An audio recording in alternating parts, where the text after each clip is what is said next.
Bronco fans making their way into PNC Park for Game 3 of the 4-game series against the Milwaukee Brewers. Broncos beat the Brew Crew last night 6-3, their 84th win of the year.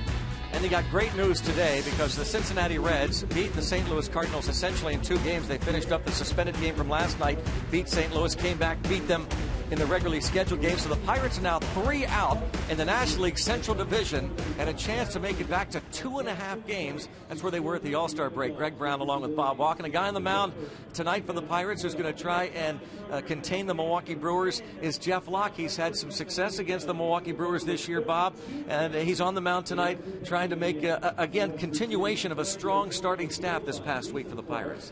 Yeah, it would be nice to have him go out there, especially what happened in Cincinnati. As you just said, go out there and really have a strong start.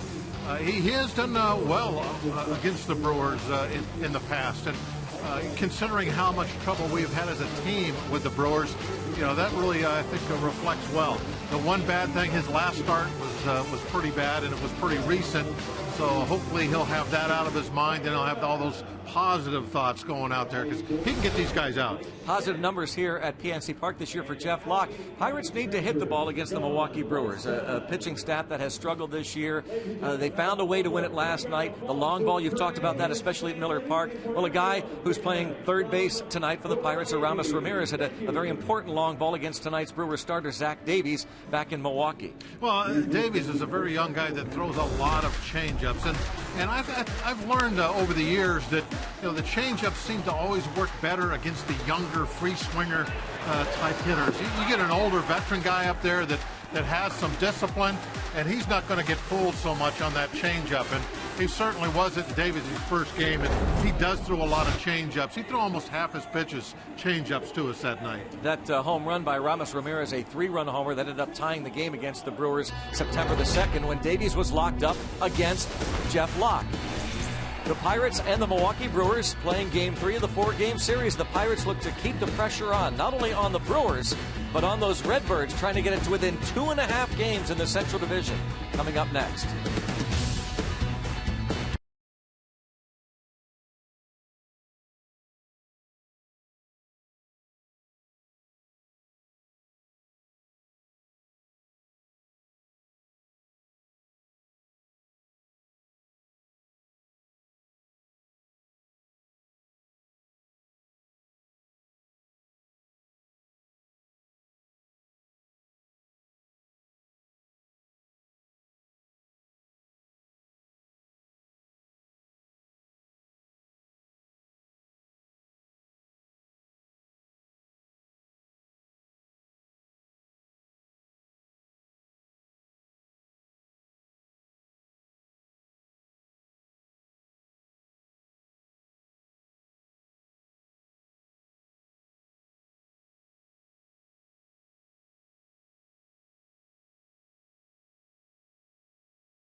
Brought to you by Toyota.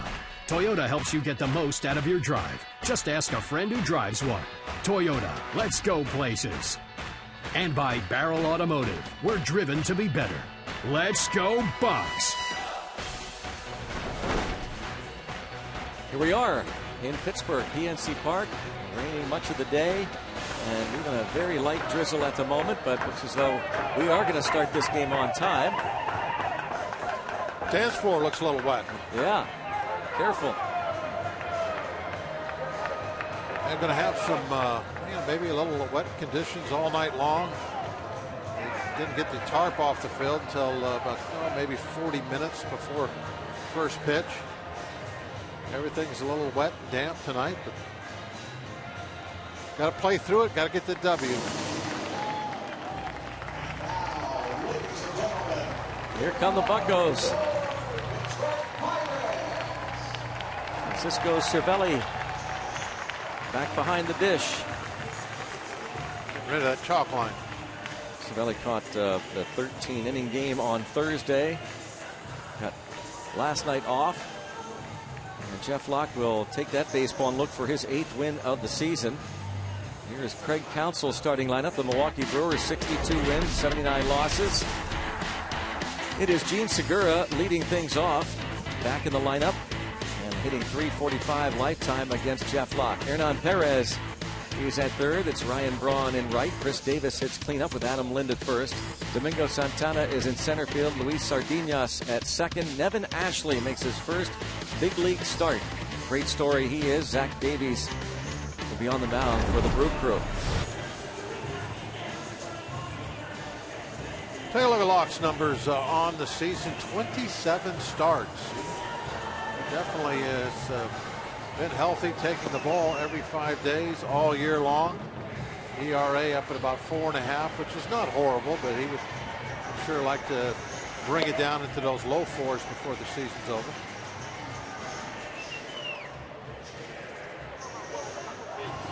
Jeff Locke has this defense behind him.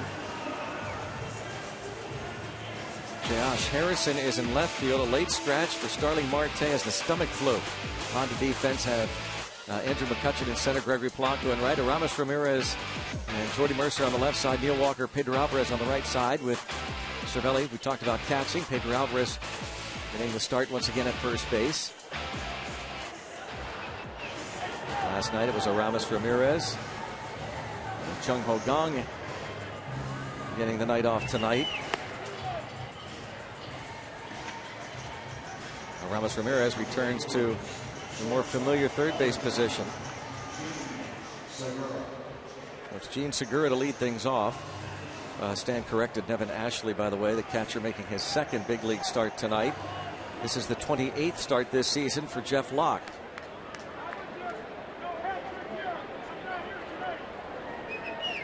First 3 starts against the Milwaukee Brewers were really solid. He went 6 innings in his debut this year. That was in Milwaukee. Then went 8 innings the following start. And a first pitch strike to Gene Segura.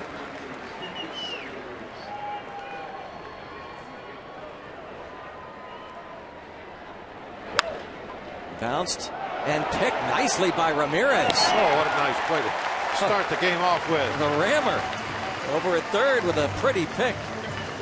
That wet grass didn't bother him at all on that one.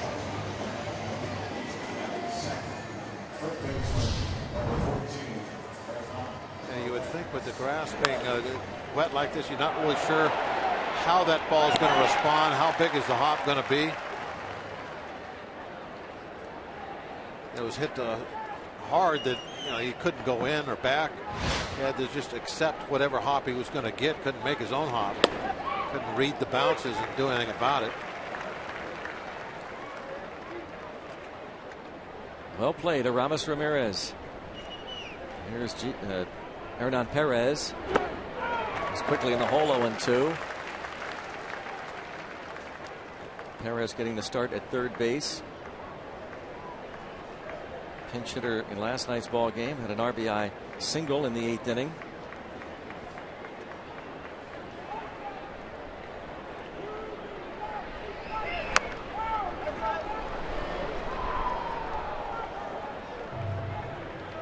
also a pinch hitter opening game of the series. So Perez gets his first start in this series. That's the way Craig Counsell plays it when a left-hander is on the mound. He starts Perez oftentimes on the infield.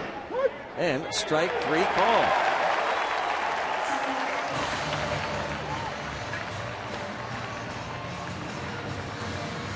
Ball stayed up a little on the high side in the strike zone. A lot of times you won't get the breaking ball called upstairs because it's coming down, and sometimes the umpire says, well, it came down, but after it passed the strike zone.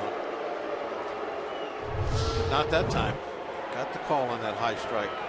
Jim Reynolds behind the plate. Brian Braun steps to the plate.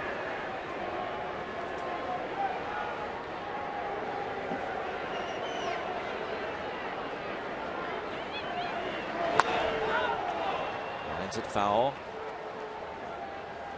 Kept pinch hit last night in a pretty big point of the ball game and rounded out. Bases were loaded. Over there in second base field in Colbert, the crew chief. Now Braun facing Tony Watson, bounced out in the 8th inning.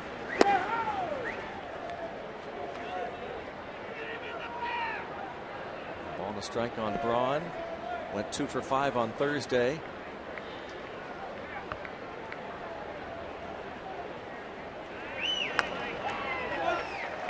Also good numbers in his career against Jeff Locke, 321 lifetime.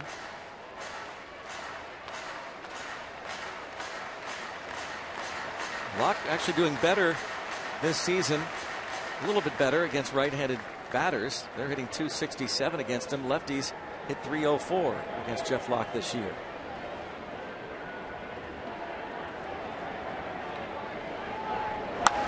Line drive, but Pirates have a man there. It's Neil Walker. 1-2-3 for Jeff Locke.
Toyota starting lineup. Once again, Gregory Polanco will lead things off, then Josh Harrison. Late substitution for starting Marte. Andrew McCutcheon hits third. Ramirez, the cleanup man. Then Neil Walker, Francisco Cervelli. Bottom third of the order, Pedro Alvarez, Jordy Mercer, and Jeff Locke facing the rookie, Zach Davies. Take a look at Davies' numbers in a couple of starts. First start against us, not so good. They didn't reach the 5th inning, but his last start pitched very well down in Miami. So, and they say that he threw more fastballs in Miami than we saw, where he really fell in love with his changeup in the Pirate game. I'm sure no matter what, we'll see a lot of changeups from him, but he got a little overboard, I thought, by throwing that pitch. Second time through the lineup, it really ended up hurting him.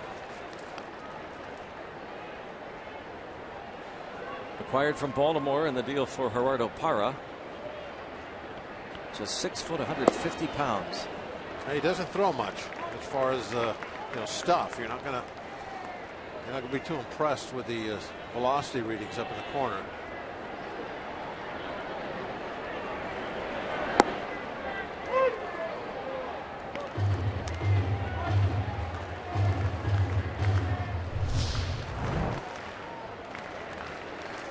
It's a call.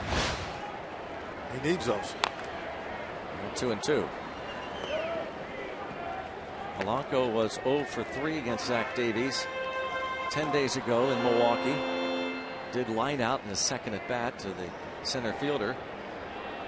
Game where Davies went 4 1/3, gave up 4 runs on 4 hits, walked 3 Pirates, and we showed you the Ramirez home run.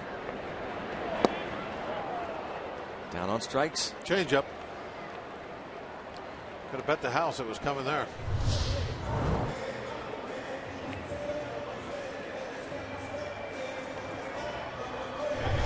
Rivers Casino tips to win. Wait for it. He's not going to throw the fastball by you. He throws the ball 88, 87 miles an hour. You don't have to gear up for the heater. Wait for that changeup. And already talked about the weather tonight. It's going to be kind of a messy game. You're going to have to really stay focused and, as Steve would say, grind it out. I was going to say, that reminded me a little bit of what Steve might say. A grind them out game. Might have a delay. There's going to be probably a lot of. Well, there's a base hit to center field for Josh Harrison, and thinking 2. And Jayhay's going to be safe because the ball is dropped by the second baseman, Sardinas, who struggled defensively at shortstop last night. Look, this is one of the things that you do when you try to put some pressure on a defense. You know, going in, if it's a good throw right on the bag, I'm going to be out. But how many times are you going to see have an outfielder, and especially out there with a wet baseball, trying to get his footing on wet grass, going to turn and throw a nice strike. So the throw's offline a little bit. It's a short hop. It's not handled, and that's all you need to get in. Real good aggressive play by Jayhay. Make them play that perfect defense on a night that you got to grind it out. Double for Jayhay, who was not in the starting lineup originally, only because Starling Marte came down with a stomach flu.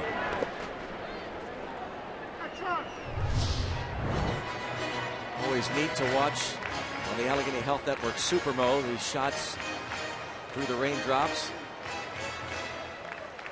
Josh Harrison, a hustling double.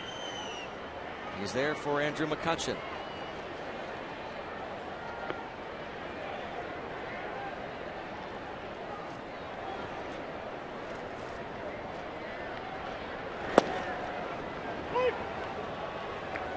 McCutchen walked twice against Zack Davies in that start in Milwaukee.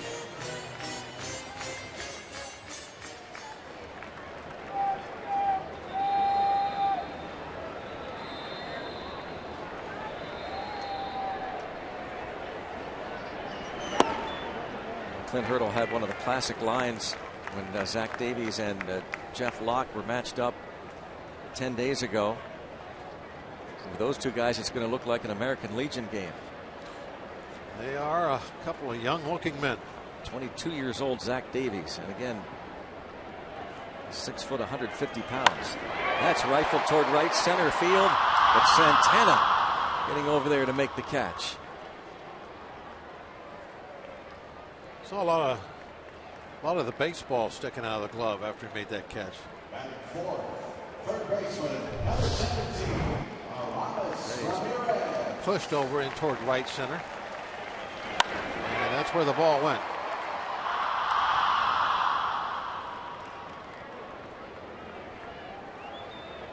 Look at that.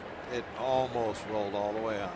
Actually hitting the bottom of the glove down by the heel, all the way to the top, and he caught the bottom half of the baseball as it was about to leave the glove. Now Ramirez.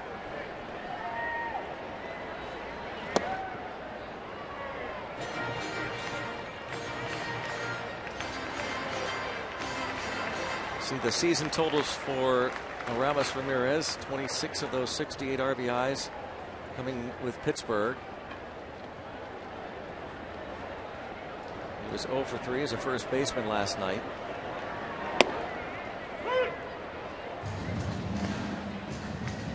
Wet conditions.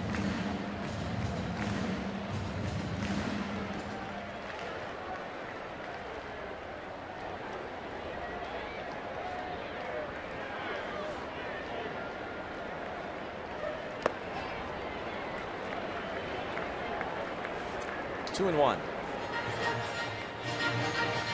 Ramirez made a couple of fine plays defensively last night at first.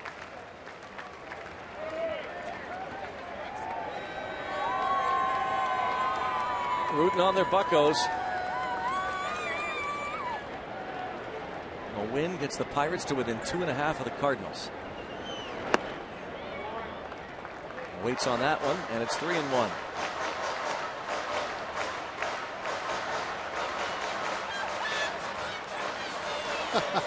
Well, Bob, how about that? Yeah, that's quite an invitation there. It's just it's a statement with an exclamation point. Yeah. No question mark.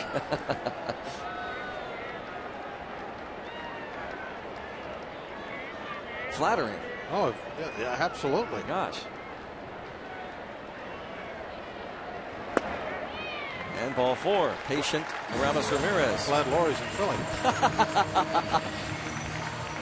Well, you don't think they have TVs down there? Or No, MLB at bat or whatever? When I get home, I got to check the DVR and make sure it's not recorded there. Yeah, Laurie and the family in Philly.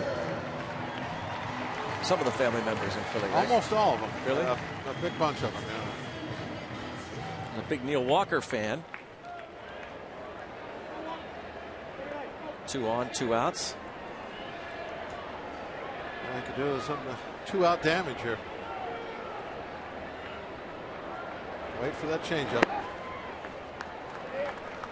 Well, when it comes to a really good changeup, what's the difference if you're a right-handed batter or a left-handed batter? Well, is it tougher on the left-handed? A really good changeup, Yeah. it doesn't matter. Oh. Really good changeup. The guys that just have okay changeups, if you're a right-hander, you want to throw that to a lefty and vice versa, because the ball, if you're, say you're left-handed, the ball's going to have a little fall going away from the right-hand hitter. So he's going to struggle with it a little bit. If you leave that something slow down and in, he can drop the head of the bat right to it and drive it somewhere hard. But if you got a great changeup, those guys, they throw them to anybody. And that's elite. I mean, he's got a real good one, and they might develop a great one. Yeah, well, no, he's got a real good changeup. We'll see if he can become an elite type pitcher, but he doesn't really have that little pop on the fastball. At least I don't think. And now he could prove me wrong. Yeah. I mean, he's got a lot of pitching to do up here, and we'll see how it works out for him. 2-0 pitch hit in the air toward the left. Sending, all the way back to the track was Chris Davis. Walker retired. 0-0 after 1.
On Root Sports, hear game reaction and analysis on the Steelers' season opener against the Patriots. See how Tomlin is getting his team ready for the 49ers.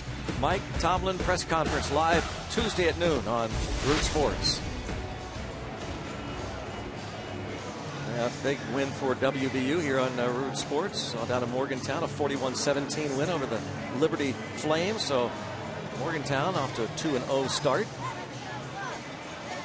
The Mountaineers are off to a 2-0 start. Speaking of Morgantown, the Pirates have a New York Penn League team. The Black Bears involved in the playoffs against Williamsport. They were to play today in Williamsport, PA, but that was postponed because of rain. Weather creating havoc on the baseball scene the last 24 hours or so. So that best of 3 series tied at a game apiece. 1 ball, 1 strike the count. Jeff Locke facing Chris Davies. He had a 1-2-3 first.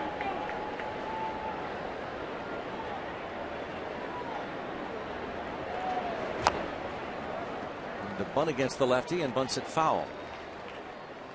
Not good numbers against him, so he's kind of given up the home run ball, trying to lay down a bunt. Locke has limited Davis to a 190 batting average. But that's really Davis's game, is hitting the ball over the fence, not necessarily getting the bunt singles.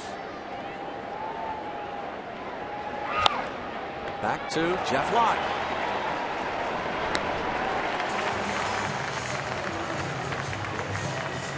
One up, one down in the second.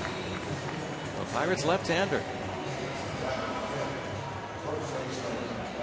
7-10, a 4.56 ERA for Jeff Locke. Going to try and follow up a strong start from Charlie Morton last night. Charlie Morton, 6 innings, 2 runs, 3 hits.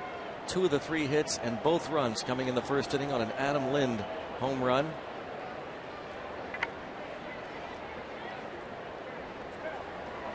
There is Adam Lind. His 19th home run of the year. A line drive over the right center field wall. 2 for 9 in the series.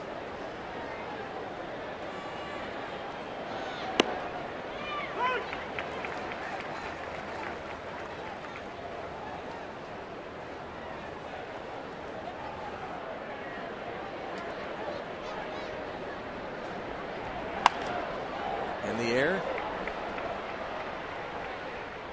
And Harrison.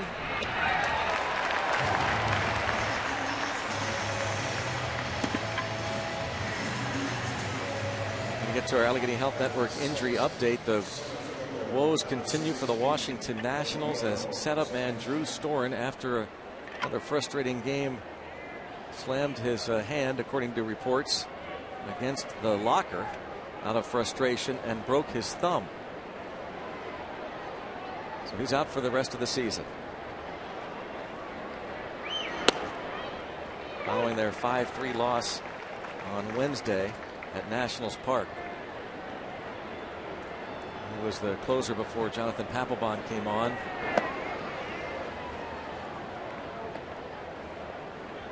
And in the National League East, the Mets, who would have guessed this at the beginning of the year, that they would almost run away with it. Drilled to left. Domingo Santana shows his power as he hits the ball off the wall in left field. Playing his 19th game with the Brewers. He was acquired from the Astros in the Carlos Gomez deal. Well, they have high hopes for him. They're looking for somebody to put some thump back in that Brewer lineup. You got to have some thumpers that I think to win it at their ballpark. Great hitters ballpark. And they're hoping that Santana can be one for them in the future. Close to getting out of here. Santana's hit 5 homers in 18 games. Collects his 4th double. His 2nd hit of the series, and now Luis Sardinas.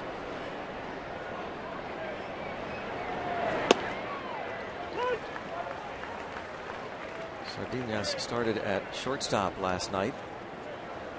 He was 0 for 4. Committed an error and didn't make a couple of other plays.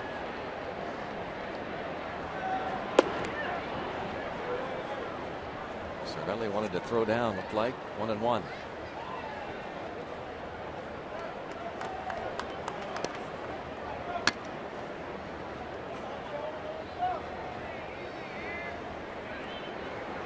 Ball, 1 strike to count. And now 2-1.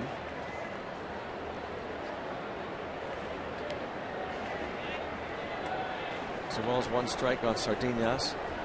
It looked as though, in fact, it sounded as though when Cervelli went back thinking he wanted to throw to second base, actually came back and hit the home plate umpire. And he brought his arm back.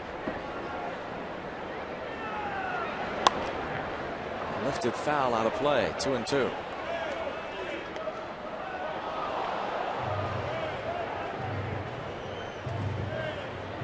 Sardinas, a switch hitter. He is 3 for 17 as a right-handed batter. That's a 176 average. A player the Brewers acquired over the winter from the Texas Rangers, sending Ivani Gallardo to Arlington. Struck him out looking. Couple of strikeouts for Jeff Locke, both looking. Gave up the 2-out double to Santana. Strands him. It's 0-0. Heading to the bottom of the second.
Bottom of the second inning. It'll be Francisco Cervelli to lead things off. Our Barrel Automotive league leaders, major league leaders among catchers in baseball. You see what Francisco Cervelli and Chris Stewart have done. Combined to hit .302. Better than the Giants and everybody else in baseball. Also a .373 on base percentage. Cervelli was on base 5 times on Thursday, going 3 for 4. He's walked 5 times in his last 3 games. 0-2 on the Bucco backstop.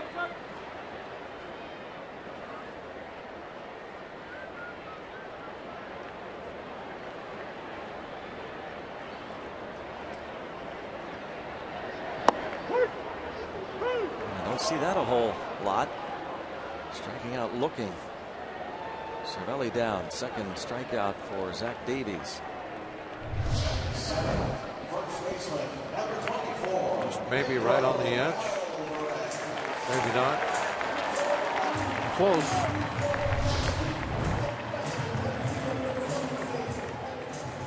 It's one of those, Greg, I always say if you take those, occasionally you're going to have to walk back. Right. They'll occasionally call them a strike. I wonder about if you were a home plate umpire, let me ask, if you were, would you give most times the benefit of the doubt to the catcher, regardless if it's Cervelli or anybody else, because they would know the strike zone as well as anybody? Or does that not matter? If you were umpiring. I wouldn't do it for that reason. It depends on how well they block yeah. balls Saves you. when there's no two strikes. Now, if they're down blocking balls like when there's no strikes and one strike, keeping them from hitting me instead of just laying them and letting them bounce off me, then I might do them a favor. Return the favor.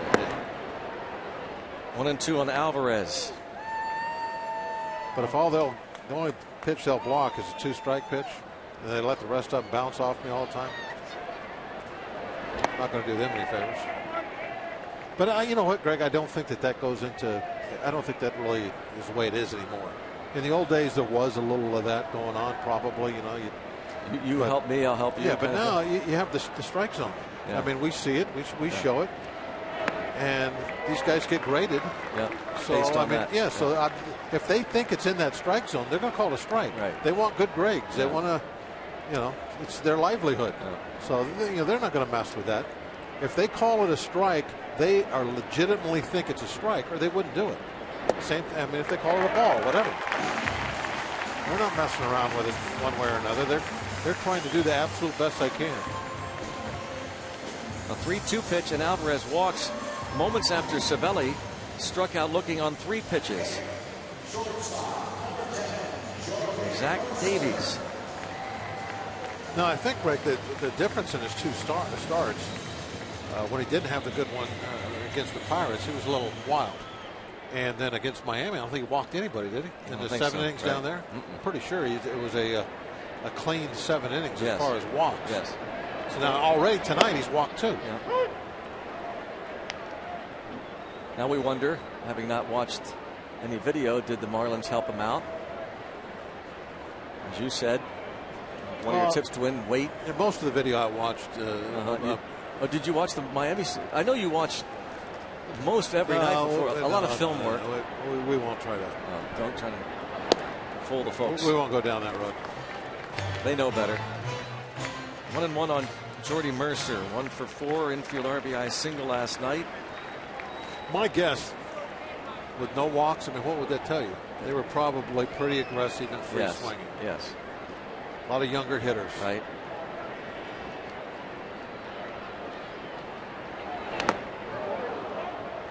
Breaking ball that time. Breaking ball, his curveball almost gets into the 60s.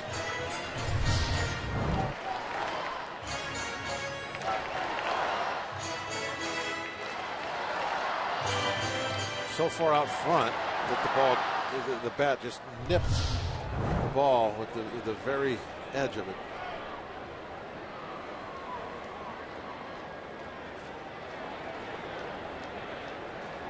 He wants to throw a fastball away. See, I think that's interesting too, Greg. Here's a kid, 22 years old. He's making his third big league start, and he's already shaking off the catcher. He has his own idea what he wants to throw.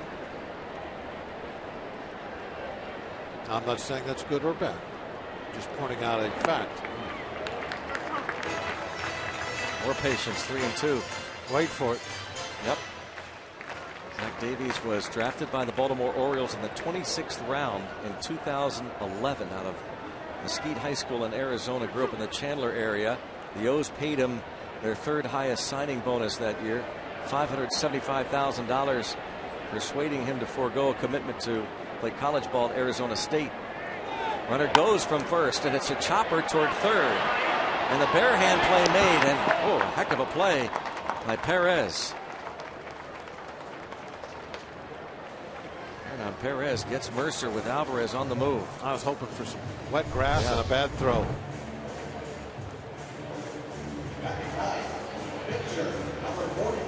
But really a fine play. And once he picked up that ball, it never even moved in his hand.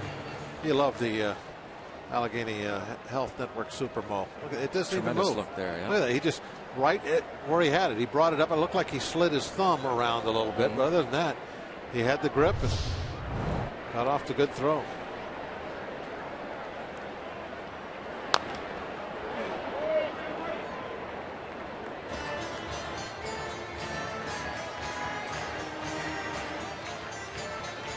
Alvarez walked. Goes to second. Hernan Perez robs Mercer of a base hit, an infield single. Jeff Locke trying to pick up his third RBI of the season. He struck out his only at bat against Davies in that start on September the 2nd.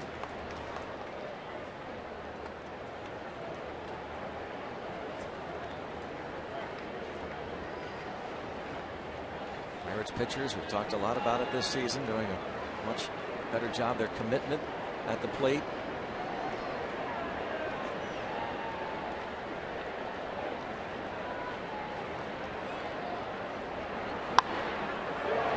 Pop up, shallow left, and Davis makes the catch. 2 innings complete, scoreless.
Robbie and Smikowski. The saying goes, athletes want to be rock stars, and rock stars sometimes want to be athletes, or rappers might want to be athletes. As one of the most famous Pirate fans paid a visit to the clubhouse today, that is Wiz Khalifa greeting Jordy Mercer right there. You got picked up a few signed bats from Andrew McCutchen, Neil Walker, Josh Harrison, amongst the many.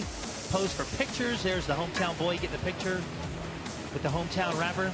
Wiz Kutch giving him a bat.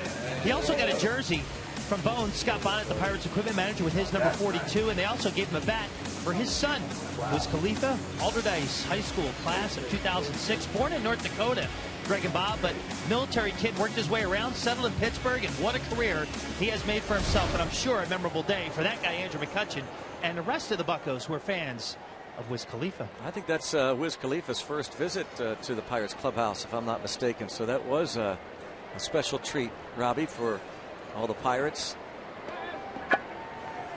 Khalifa, birthday the other day himself. We're talking about Neil Walker celebrating a birthday the other day. Nevin Ashley is 31 years old and just now in the big leagues this past week. Made his first major league start down in Miami. His debut on Wednesday. Just walked in the clubhouse. I saw Khalifa 42. I thought Sammy was. Oh back. Yeah, that's right. Should have given him Sammy Khalifa's number. I think I was trying to remember back what Sammy's number was. want to say it was. Oh, heck, would just be a guess. You're going to look it up, aren't you? Well, that's right. They got that in there. Yeah. 2-2 on Nevin Ashley. 27 for Sam. 27. There you go. Nevin Ashley, he caught Jeff Locke a handful of times last year at AAA Indianapolis. Locke was down at Indy for a time. And Nevin Ashley caught him the majority of his starts at Indy last year.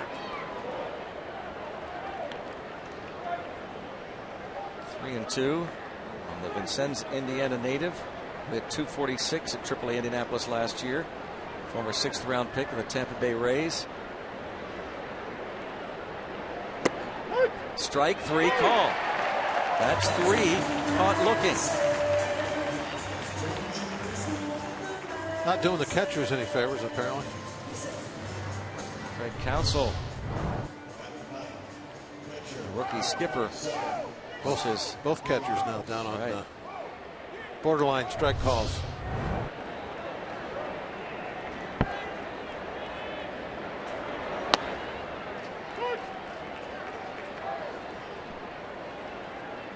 Zack Davies collected his first major league base hit off Jeff Locke in Milwaukee 10 days ago. 1 ball, 1 strike.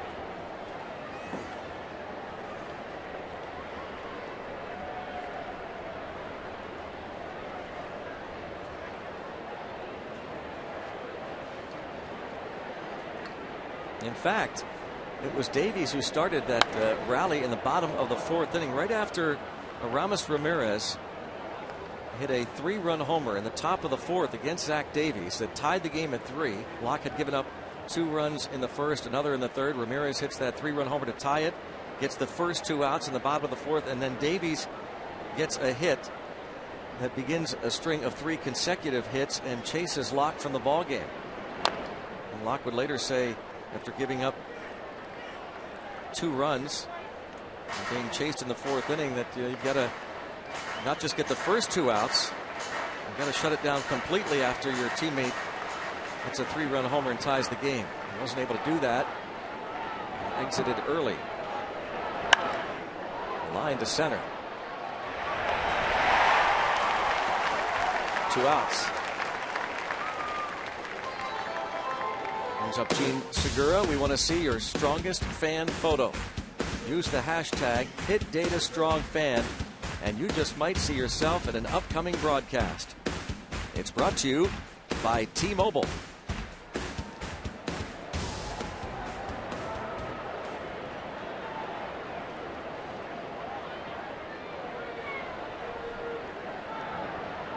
Grind it out. Ball game tonight. Strike is called.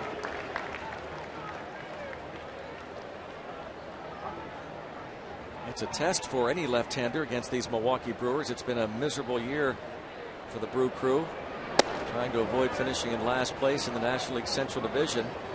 But one big positive is how they have performed against left-handed pitching. They've got 19 wins against lefties. They're 19-15.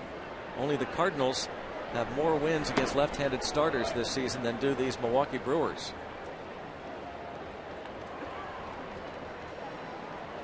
2-1 on Segura. Might be a reflection of how poorly we've played in our own division.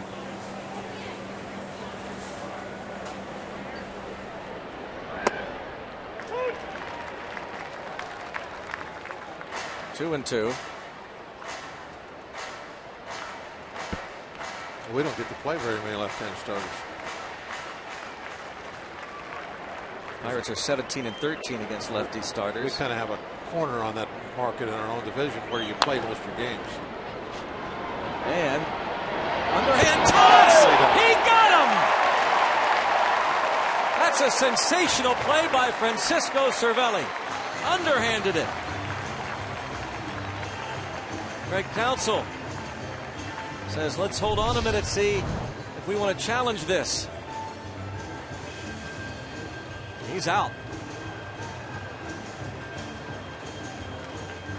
Cervelli to Alvarez.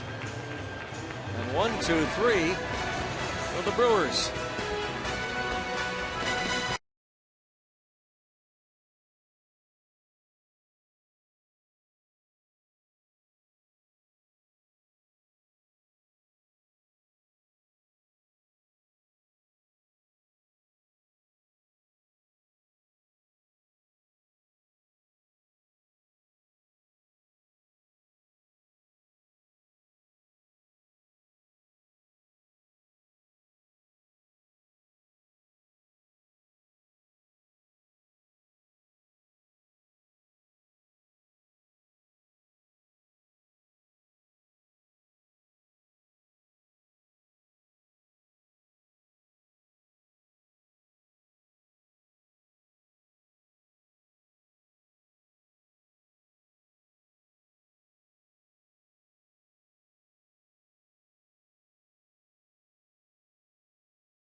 to the bottom of the third inning.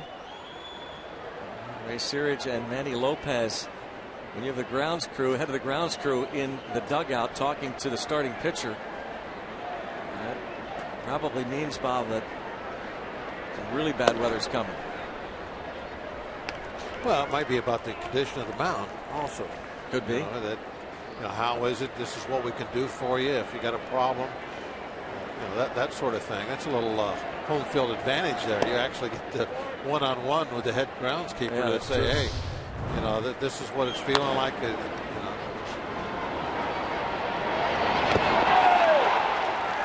Very nice. Cervelli on the play that ended the top of this third inning. Now, if Davies doesn't like the mound, he could always. Oh yeah, at any time you call, hey, timeout. I'm slipping all over the place. Somebody's got to do something. But I kind of like the fact that you had a little personal one-on-one input into, what you think the mound needs, or is it still okay?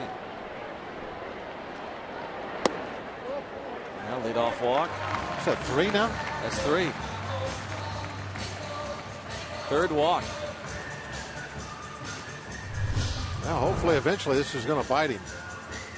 Cervelli, another look at the Allegheny Health Network Supermo. The quick underhand toss as he falls to the ground to get Gene Segura. Barely.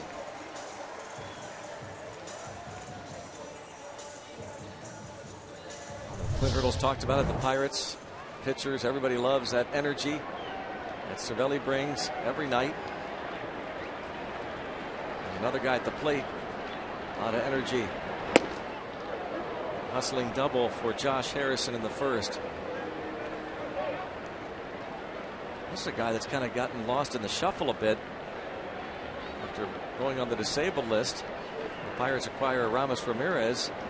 Jahey becomes that utility man once again. And he bounces around everywhere.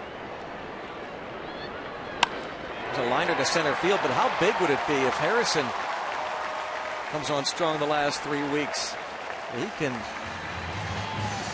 really be such a spark plug.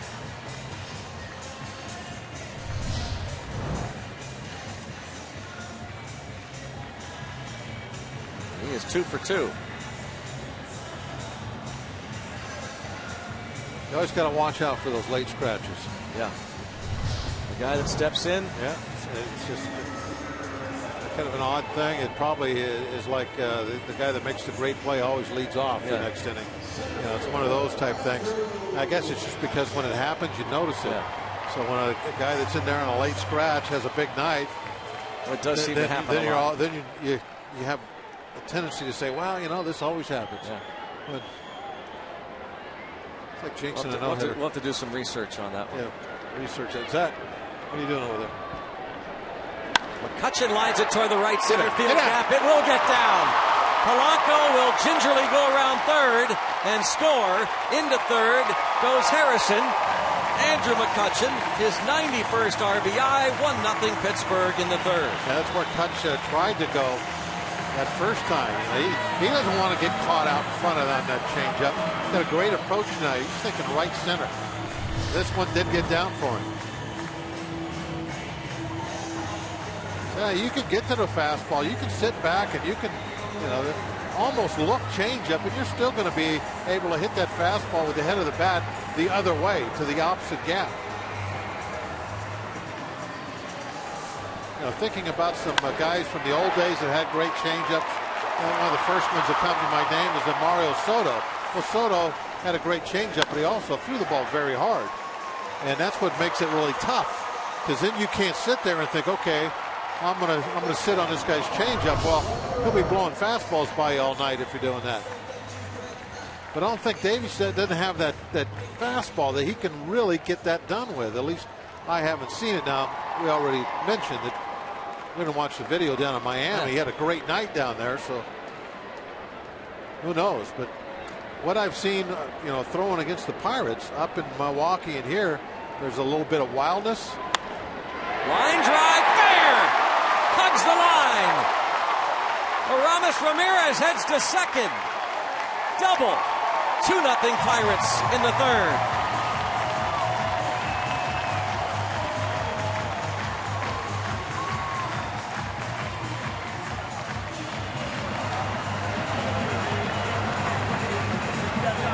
spark. That was the changeup. Now, I guarantee you, Ramos is thinking, okay, fastball right center. Oh, I'm out a little quick, but it's okay because he wasn't trying to pull the fastball. If he's looking fastball there, the bat is gone way before the ball gets there. But he's back just long enough to where he keeps that ball fair.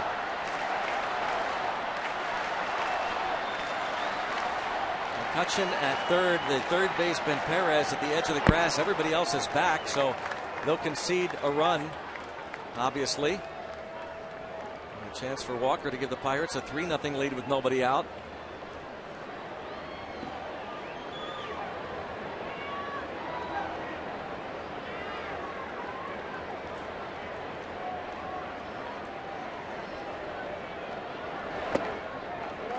Two balls, no strikes.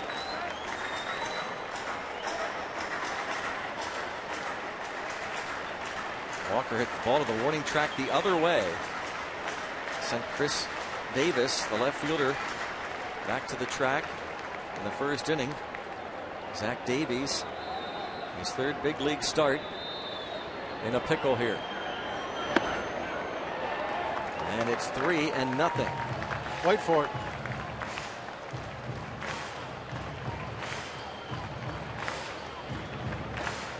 Don't get anxious. Don't hit his pitch. If you have to, just take your base, pass the baton to the next guy.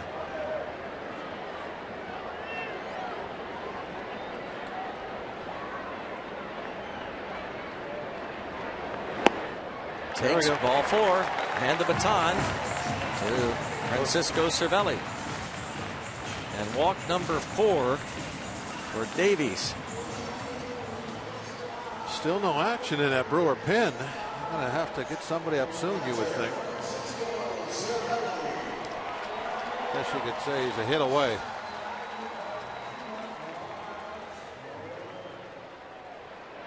Peanut butter and Cervelli.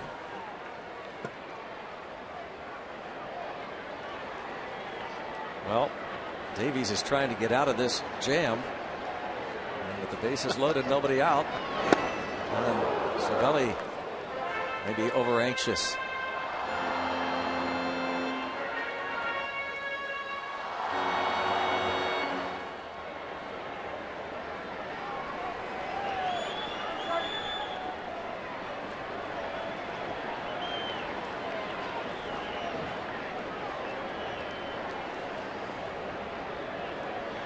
Oh, 1.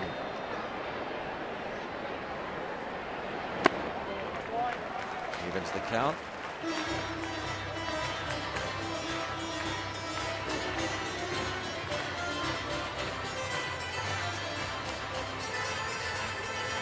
Two in here in the third. Leadoff walk to Gregory Polanco. So Jeff Locke watching his offense take this lead in the third and looking for a lot more. McCutchen, Ramirez, and Walker aboard.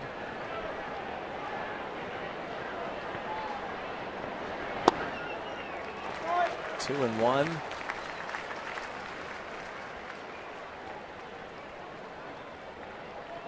to dry off that bat.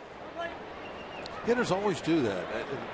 I've said this before that I would love to know why, and I could never remember to ask anybody.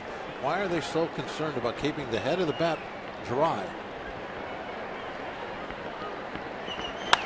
Up the middle, a base hit.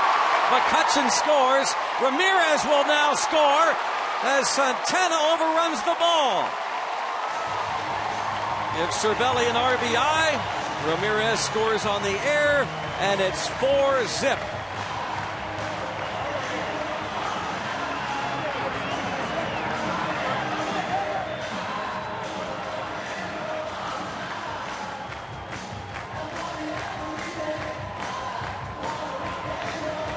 Francisco Cervelli right up the middle.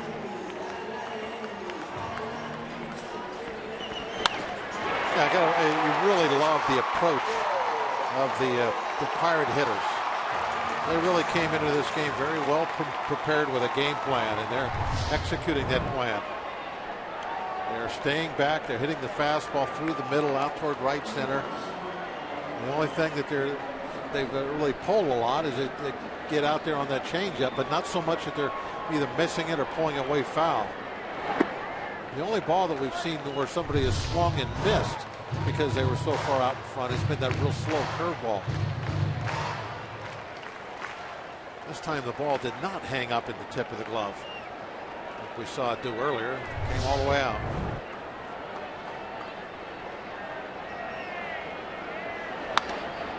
Bouncing ball to first.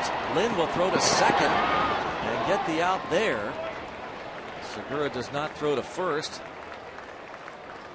Cervelli erased. You saw Walker go to third.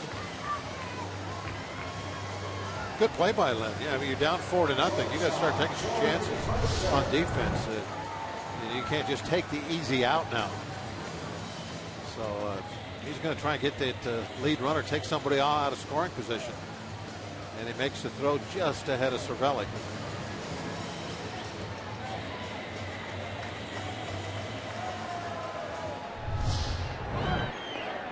So 4-0. And Cesar Jimenez starts to loosen in the bullpen for the Brewers. Jordy Mercer at the plate.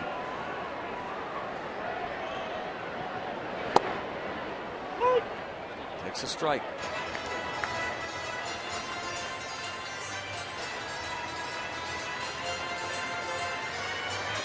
And the rain's starting to come down heavier. By the way, we got a text from a former Pirate hitter who says the reason we do that to dry the barrel is because the water runs down to the bat handle.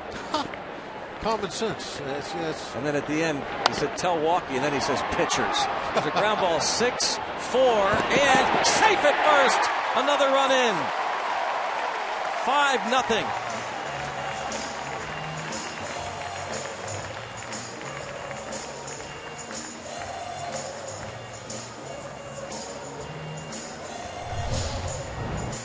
What KY was it? I'm not going to reveal my sources. Okay. Alvarez going in hard. Yep. Wow. Bang, bang. Yeah, that I never. Yeah, on pitcher, I would have never thought of that. Makes all the sense in the world. Get your gloves all wet. That's with your grip. Jeff Locke's the 9th batter to hit here against Zach Davies. I can tell you what I thought it was. It's kind of embarrassing now.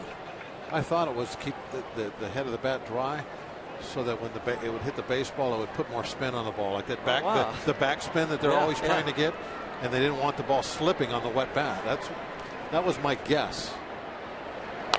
They always want that backspin so they get that carry. Tap to first. That ends a very, very productive bottom of the 3rd inning. Francisco Cervelli was right in the middle of it, as was Andrew McCutchen, no surprise, scoring Gregory Polanco. Ramos Ramirez ripped one to left. The Pirates score 5 times and lead it 5-0.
Bucks well aware that if they beat the Brewers, they'll be back to within 2.5 games of the first place Cardinals in the Central. The Cardinals have lost 8 of their last 10 games.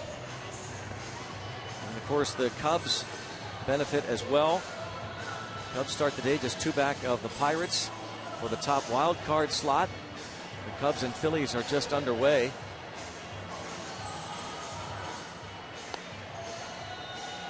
Those Cubs are coming to town, a big 4-game series. Hey, happy birthday to our buddy Dan Hart. Kelsey and Kaylin, his daughters, are with him up in the press box. Dan Hart does a great job as the director of media relations. Not going to give away his age, but here's a hint. Just a hint.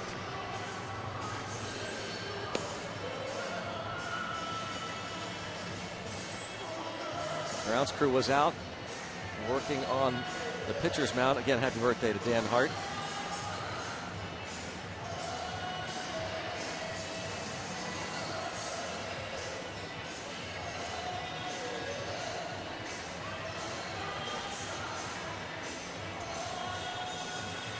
And Perez will lead off the 4th inning.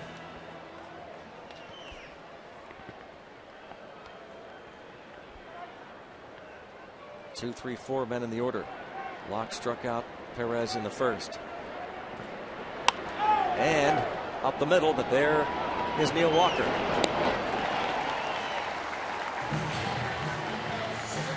One up and one down.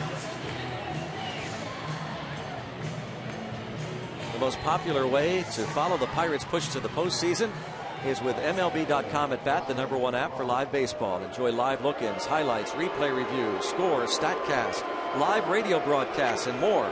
Get MLB.com at Bat now. Hey, another big birthday tonight. Roman Dunlap is 13 years old. Got a bunch of his buddies in Suite 54 tonight. So happy birthday, Roman. They're waving at you. Dunlap. Way to go.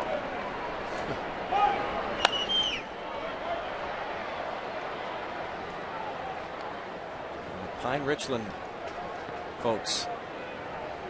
As you can see, Neil Walker and the Rams. They won again. I think they won last night, right? Were they playing North Allegheny? They may have been, yeah. But I don't know what the outcome was. They beat. They did win.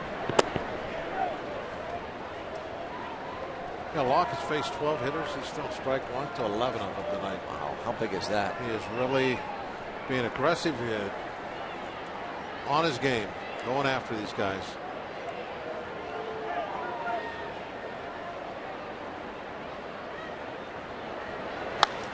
And grounded, Ryan Braun. Retired, 2 outs.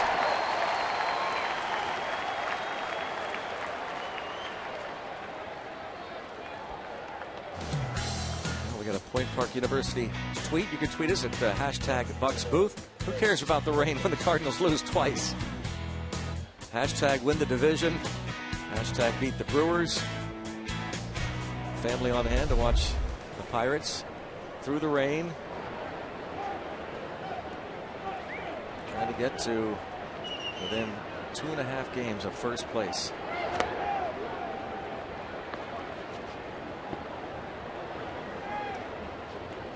Then Hurdle's Pirates looking for their 85th win of the season.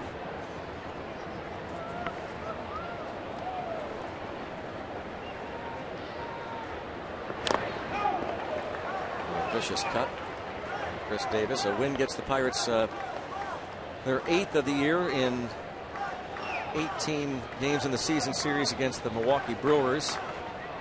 They ended their 7-game losing streak to the Brew Crew with a 6-3 victory last night. And Clint Hurdle talked about the rotation.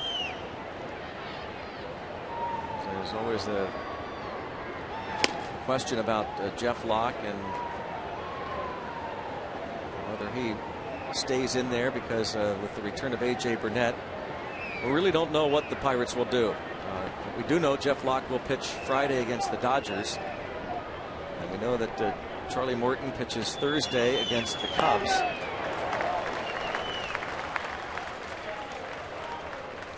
beyond that, A.J. Burnett will be pitching on Wednesday against Jake Arrieta. That'll be a big ball game against the Chicago Cubs. Burnett will also pitch the first of the 2-game series against the Rockies at Coors Field.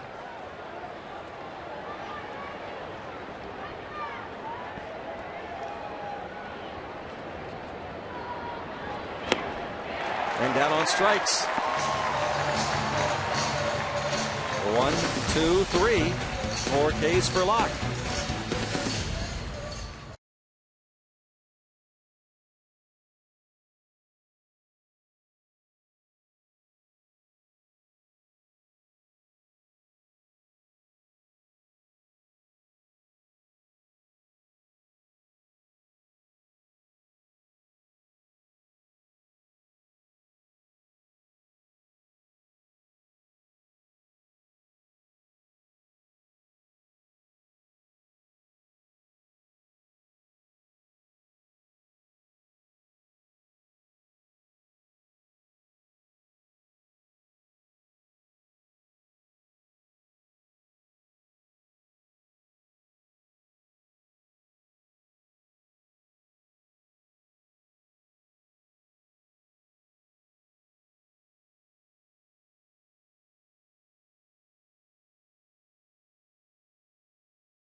Short tonight as we turn our attention to the young-looking pitcher on the mound here for the Milwaukee Brewers, Zack Davies. As Greg and Bob mentioned, he made his big league debut 2 starts ago. That was 10 days ago against the Pirates. Now, if the Bucks needed to do some advanced scouting before all of this, they could have just called Jeff Decker's dad.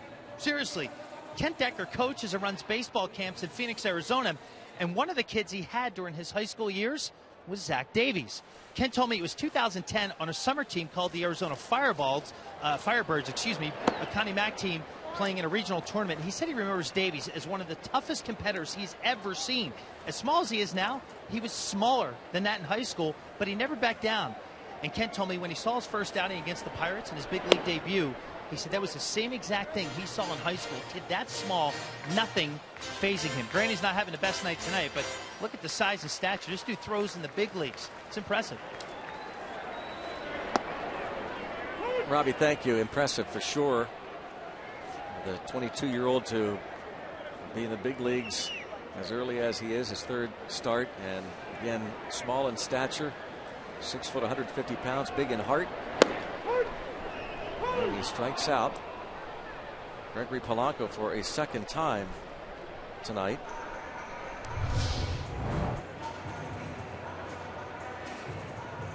Polanco raising his arms, thinking that ball was going to be inside. You can see it was not. It was right on the corner. Good call.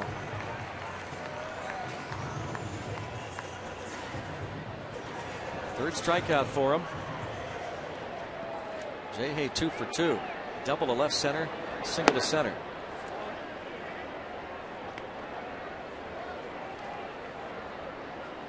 Point Park University tweets with that 5 spot on the board in the bottom of the 3rd.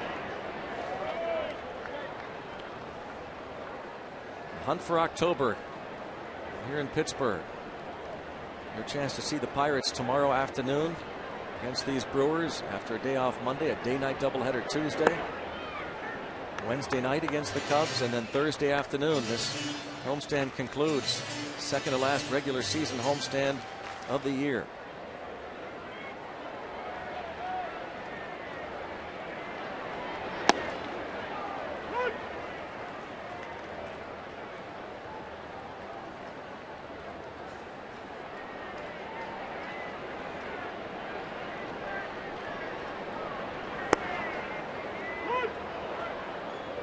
3-2.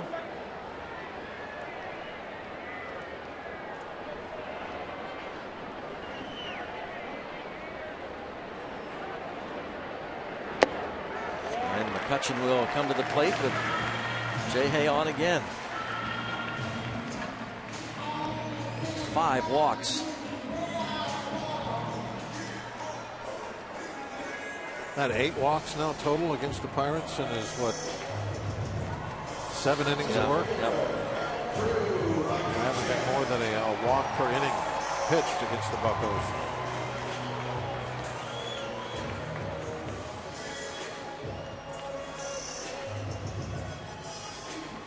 McCutchen's numbers, look at that, 300 batting average, the 22 homers and 91 runs batted in. It'll be very interesting when the voters start casting their MVP ballots. Everybody looks at different things. Some guys they concentrate on the stat sheet. Some guys look beyond that. Think about what do they mean to their team? How important were they to getting their team into the postseason?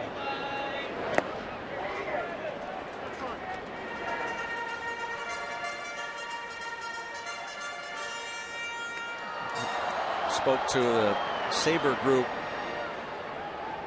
today at the Heinz History Center, and one question was asked. The baseball research group that meets throughout the season, throughout the country. Nice contingent in Pittsburgh. And Sam Rich, big Pirates fan, asked, where does Andrew McCutchen rank in the history of the Pittsburgh Pirates now? And we kind of discussed that, and I think everybody agreed that right now you'd have to say, without looking at the numbers and just thinking about it, probably in the top maybe 15 all time in Pirates history already. Look at the last 3 years, how consistent. He won the MVP in 2013, and you can see he's topped those numbers already, the power numbers.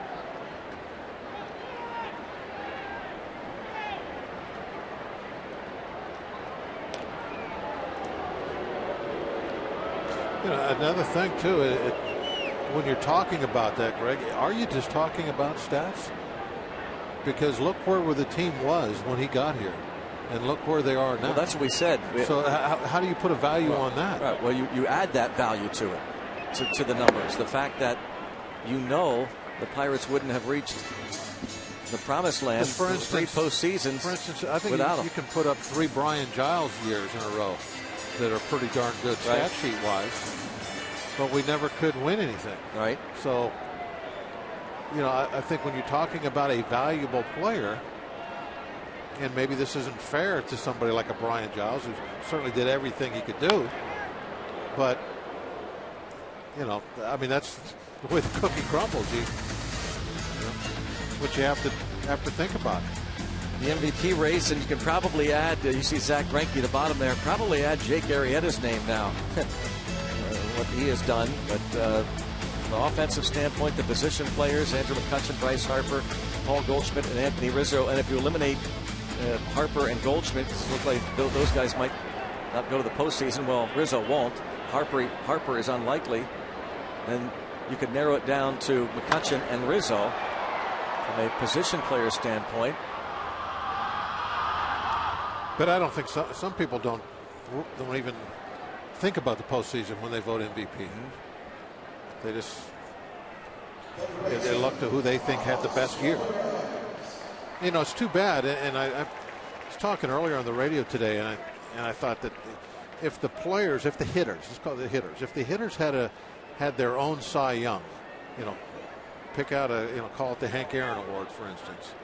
And I think I've said this before on our air, that then I think you could actually have a better conversation about who the MVP is. But I think the MVP always gets, kind of caught up in who had the best year hitting. And I'm not sure that's what an MVP really means, at least not to me. Now, I know that everybody has their own opinions, but that's mine. It would be nice if they had their own award, a hitter's award, that you could give somebody like there is one. Like a Harper. The Hank Aaron Award does is handed out now to the top hitter in each league. But the thing about that, how come it's not publicized? Because it doesn't. Cy Young. Because it's kind of new. It's the last, I think, maybe 10 years or so, if I'm not mistaken, that it's been, and it's just, it doesn't have that elite. I mean, 1999 is when that started, the Hank Aaron Award. Well, it should be just like the Cy Young. Yeah. It just doesn't. I mean, when the awards come out and they're announced and you hear about them at the end of the year, is it announced like they do the Cy Young Award? They announced it at the World Series. Is that when they announced the Cy Young Award? No, those are after the season. The Rookie of the Year, Manager of the Year. Well, this is my point. It should have the same status I agree. as the Cy Young Award. Yeah, I agree.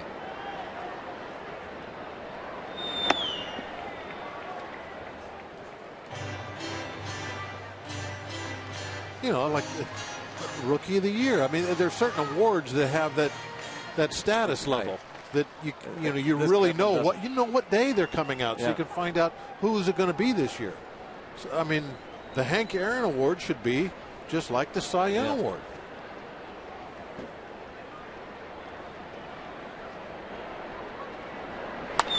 Well, that is ripped toward left center field. That's going to take off, head to the notch. Josh Harrison's going to score on the Ramirez double in left center field. It is 6-0 Bucks.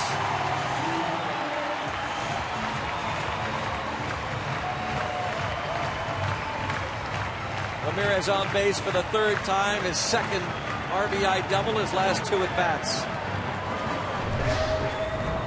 Loves to collect the RBIs, man. Stakes on the table. Just a bullet into the gap.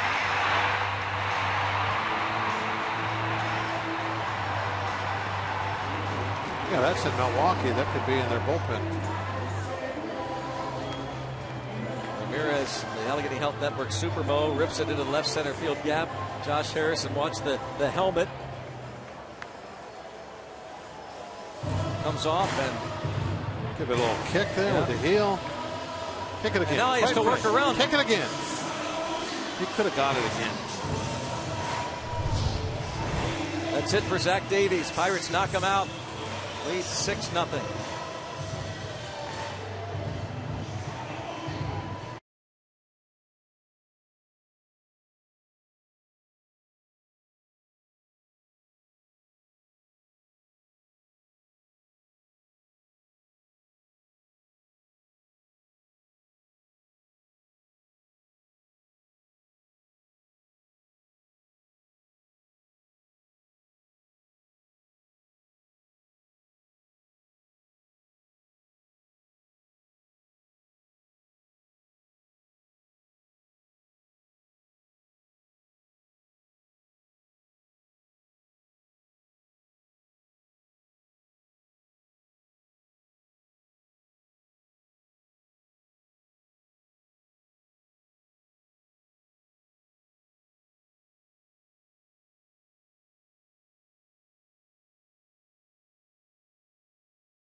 Ramirez delivers the knockout punch.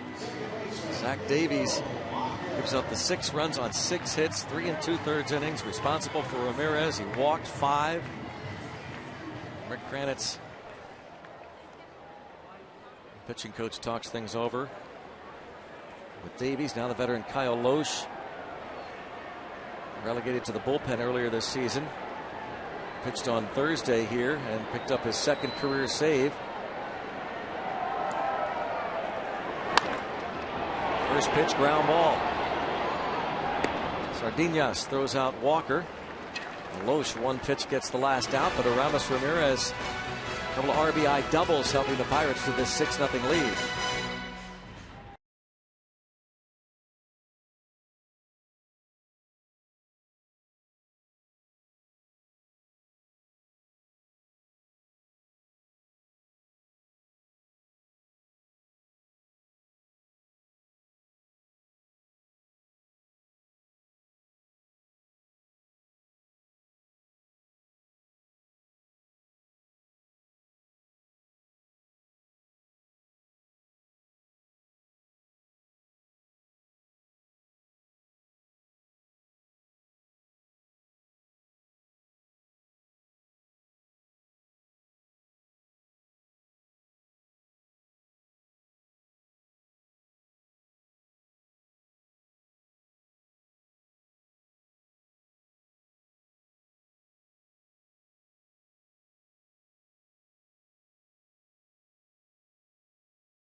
Great shots from our Allegheny Health Network Super Mo. And just the lightest drizzle now. Pirates with 6 runs on 6 hits. Phelan Colbreth, the crew chief, watching the conditions here. Really just a mist almost. I was getting a little concerned there for a while, Greg, for about an inning. Yep. That we were going to have some kind of a delay. I mean, it always stayed a misty drizzle, but it was getting hard to even kind of see through. Looking out toward the river, across the river. Yeah.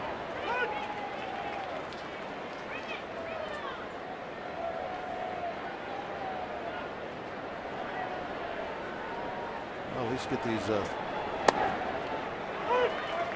3 outs and be an official game anyway if it does come back.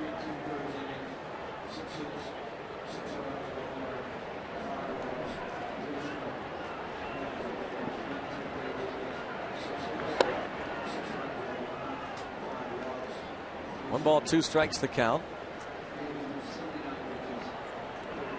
So far, so good for Jeff Locke.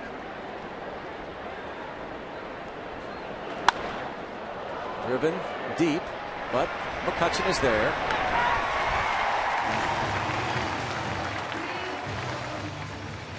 One up and one down. Adam Lind is retired. And we have a question. Hashtag Bucks Booth. A tweet. Walker wearing specs on the field only. Oh, any particular reason? Boy, I need the glasses. Thanks. Yeah, those aren't prescription glasses. You've seen that before, Bob, right? Where the players have those that it helps them with contact lenses. They dry out. And yeah, I mean, conditions. It's weird. It's just kind of a damp, wet night. Yeah. Maybe I don't wear contacts, so maybe that doesn't make any difference. But yeah, player Jay Bell used to wear them out at shortstop all the time to keep his contacts from drying out. Usually they wear them on more of like windy days. Mm-hmm.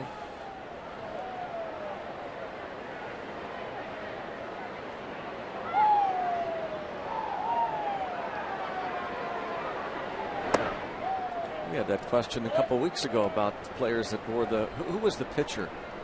Was it a pitcher or a position player that was wearing glasses? And you were talking about how unusual because they. Oh yeah, I know who it was. It was a guy in. They weren't goggles. San Francisco, the third baseman.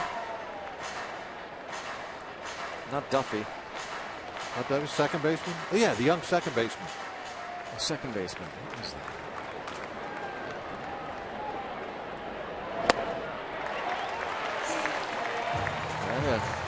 They look like a pair of glasses you'd just be wearing to read the. Oh, it was Kelby Tomlinson. Yeah. Like just walking down a very fashionable looking glasses. And meanwhile, Jeff Locke. He's got thrown some nice changeups himself, but boy, early on he really had to pinpoint control with his fastball. Again, I mean, those fastballs are just exactly where Cervelli's glove is. A lot like we've been seeing from Jay Happ the last several starts. He has retired the side in order in 4 of the 5 innings. He's given up 1 hit, cruising 6-0 Bucks.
Sports is brought to you by the Chevy Cruze and your Western PA Chevy dealers.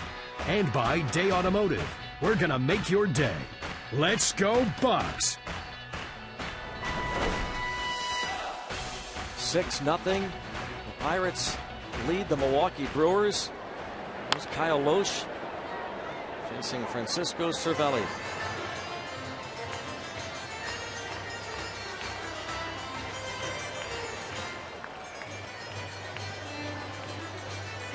Cervelli singled up the middle in the 3rd inning. Pirates sent 9 men to the plate. Scored 5 runs off Zack Davies.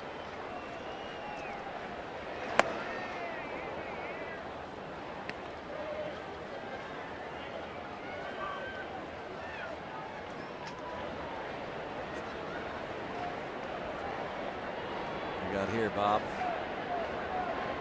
With the black and gold cowboy hat. You got the sharing a cold drink. Yeah. Got most of that popcorn gone, a little salty, working up a thirst. Hit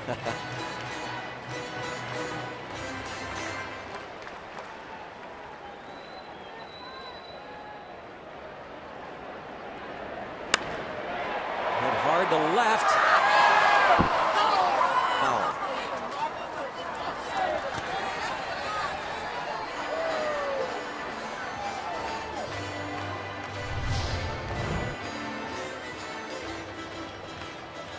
Too much hook.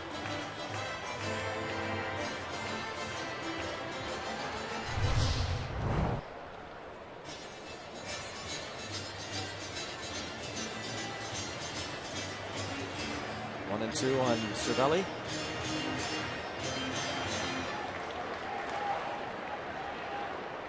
Just a couple of plate appearances shy of being involved in the top 10 in batting. He'd be up there right now among the league leaders as well in on base percentage.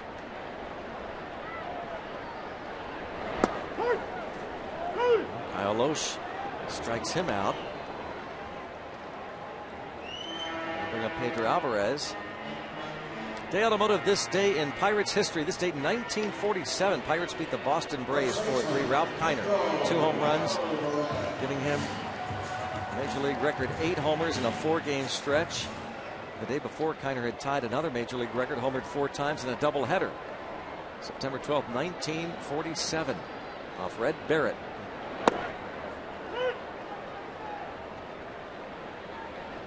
Pedro Alvarez with 22 home runs this season. And Andrew McCutchen, the team leaders. And this is going to be a base hit. Right off the end of the bat, and with nobody there at third, an infield hit for Alvarez. Smart hitting. Yep. Did he do that? Did he do the... No, Cole was doing that in the dugout.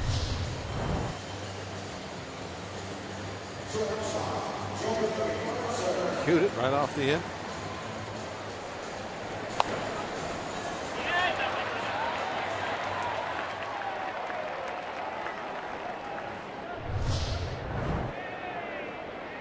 Chris Stewart. Smart hitting last night, 3 for 4, and a bunt single. Hard hit. Into right for Jordy Mercer.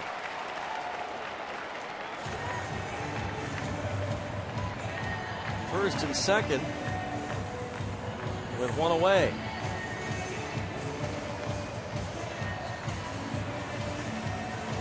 Alvarez, the infield hit. Alvarez. Yep. Yes, he did.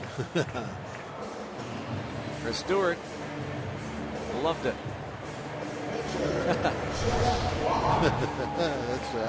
I don't really like that too. I think it's kind of cool. Kind of come out smart hitting, yeah. Hit it where they ain't. Jeff Locke tries to get the runners over. He will. Smart punting. Yeah. On his way back, he should point to his temple. He punted it where they weren't. Yep. Third baseman can't charge. Punt it that direction. Pitcher has to come all the way down to make that play. Keep score. Sacrifice 1-3. Look at this. Oh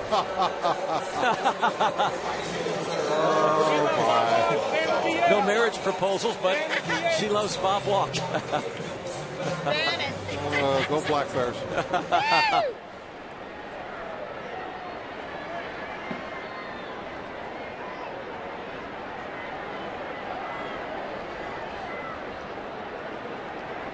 A lot of love for Bob Walk. Getting a lot of love. Heartthrob here. Getting a lot of love. You had the marriage proposal. You had the scorebook. You love Bob all Walk. over the place, all over the place, everywhere. And you say the Lori's in Philadelphia. Need an escort to the car. Yeah. 0-1 on Polanco. York, to be exact. You know where York is, don't I you? do. Well, your old neck of the woods.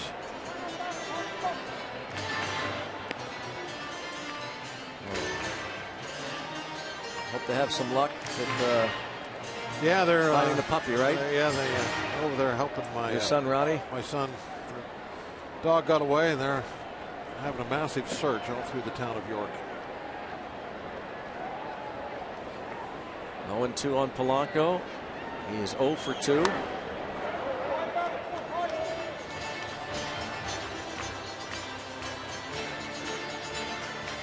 A couple of other birthday wishes.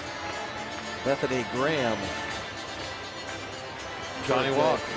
Johnny Walk today, too. He can't hear it, though, because he's in York. How old's Johnny today?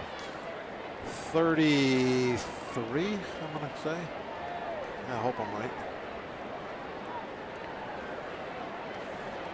Also, a happy birthday wish to Mary Ann Haggerty. Johnny, by the way. Did I say Ronnie? Or? No, you said Johnny. Johnny, okay. Mary Ann Haggerty, watching in Orlando, is 77. Her son, Pat. Just the clubhouse down in Bradenton, and the strikeout. It's 6-0 Pirates.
Pirates and playing alongside someone who used to watch him from the stands.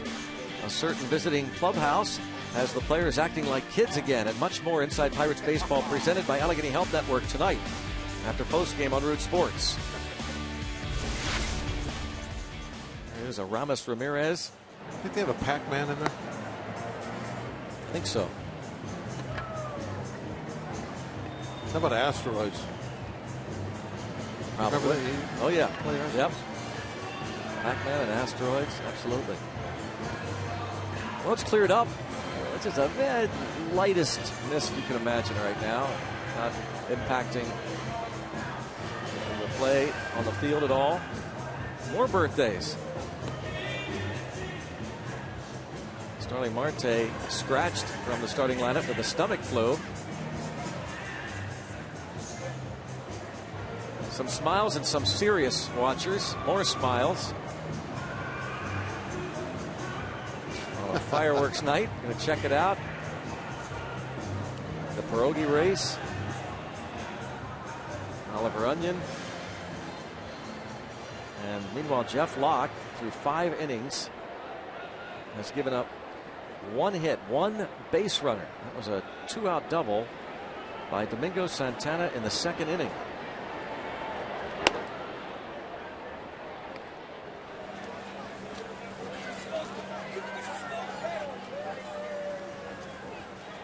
Cheese Chester looks a little disappointed.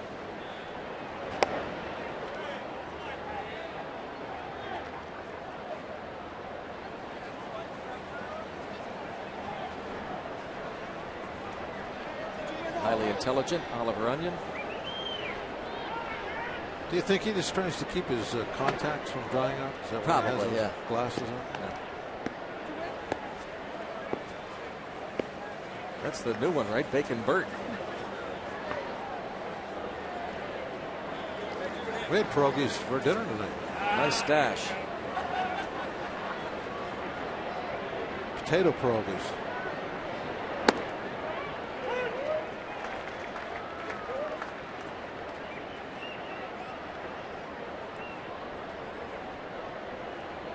Evan Ashley bounces it to Walker. Jeff Locke just keeps rolling right along here. It is time now for our Data Strong fan photo of the game, brought to you by T-Mobile. Keith Bell.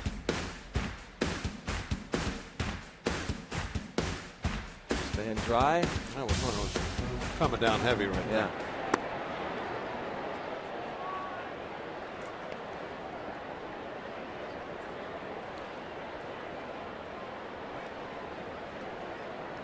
Kyle Loesch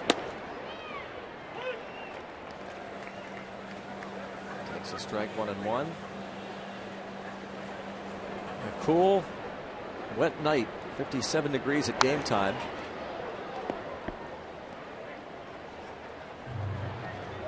It hasn't affected Jeff Locke whatsoever. And 1 out in the 6th inning, facing the pitcher, ahead of the count 1-2.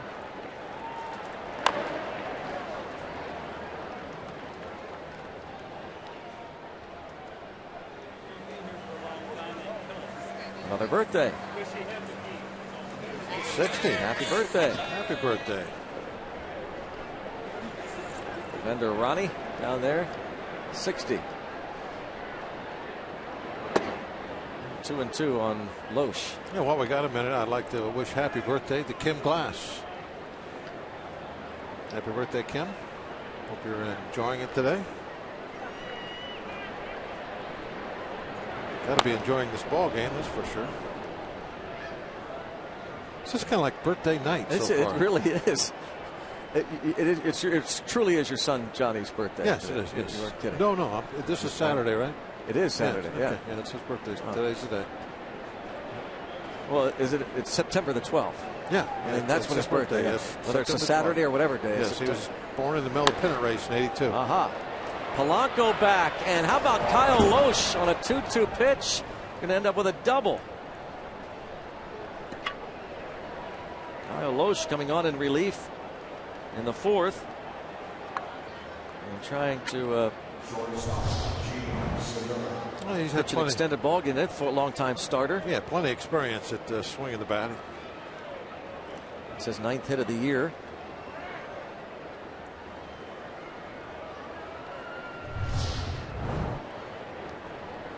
Two hits, both doubles. Off lock.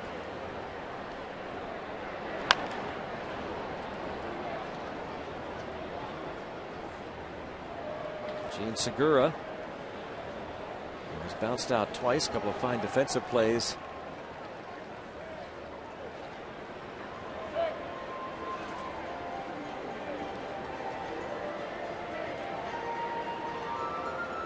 What else we got here? We got a tweet. Bob Walk for president.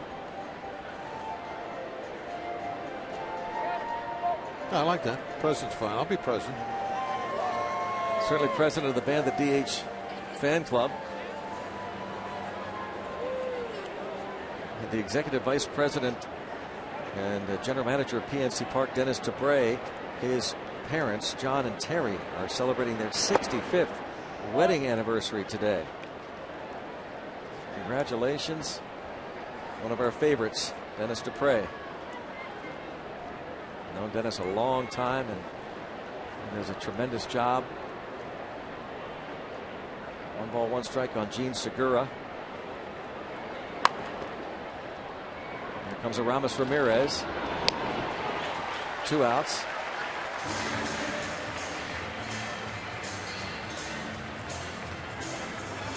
This Sunday, which is tomorrow, of course, the Buccos take on the Brewers at 1:35.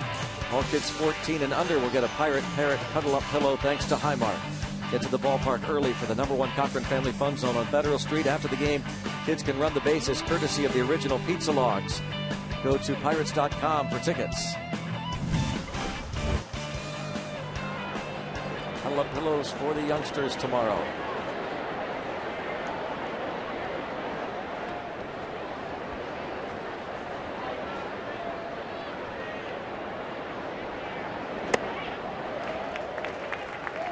Hernan Perez has struck out and bounced out.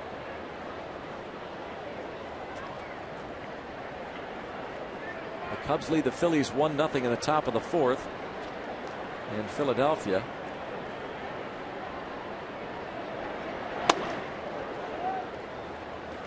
Another home run for Kyle Schwarber.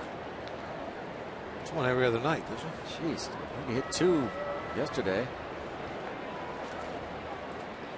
Cubs are coming to town. Big 4-game series starting Tuesday with a day-night doubleheader.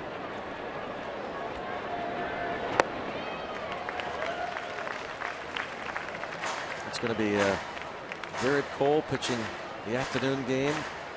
Jay Happ will pitch the night game. John Lester, Jason Hamill for the Cubs, though Joe Madden hasn't said which game they will pitch. We know it'll be Lester against Lester and Hamill.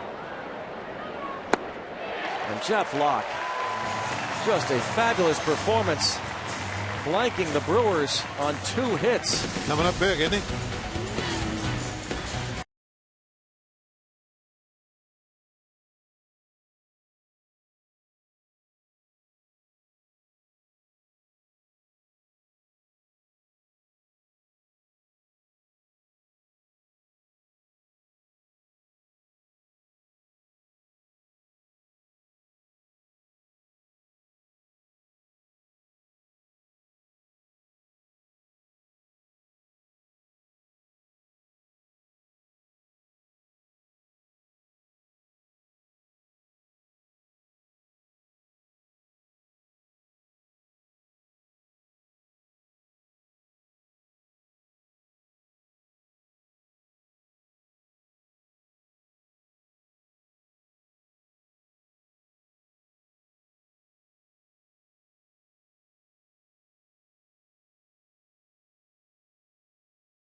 By Allegheny Health Network, Health for All.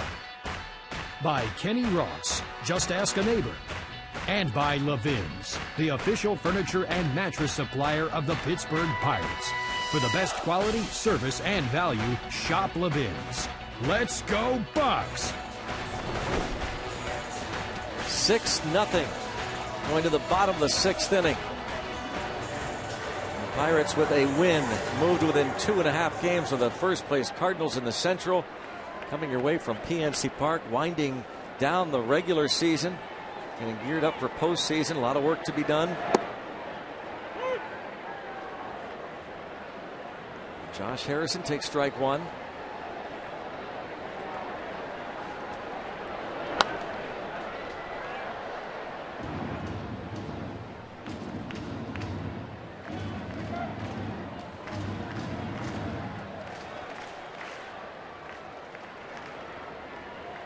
Hay, 2 hits plus a walk, and make it another hit. A guy that was not in the starting lineup. Well, it happens all the time, doesn't it? It always happens. On base for a 4th straight time, 3 for 3. And Starling Marte unable to go with the stomach flu. So Clint Hurdle calls upon Josh Harrison. And all he does is go 3 for 3 and reach base safely in each of his 4 plate appearances.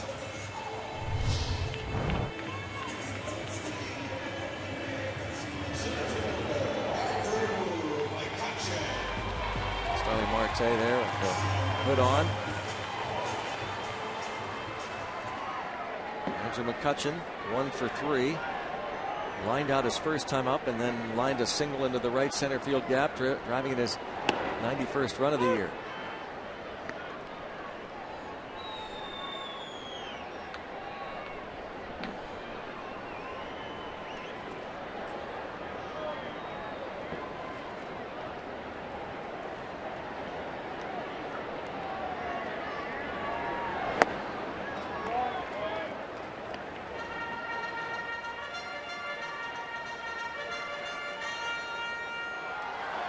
Came in 4th in the league in on-base percentage, 7th in slugging, the top batting average in the league with runners in scoring position.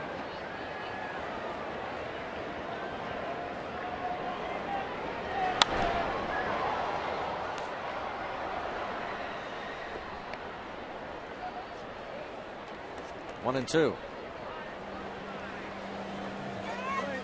Capturing it all. Drying that bat off, don't want the water run down in his hands. That's right.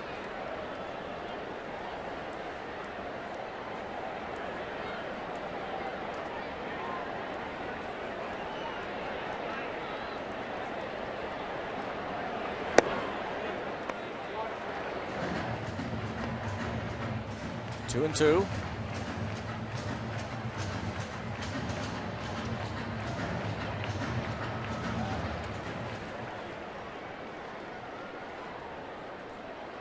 Nine hits now for the Pirates.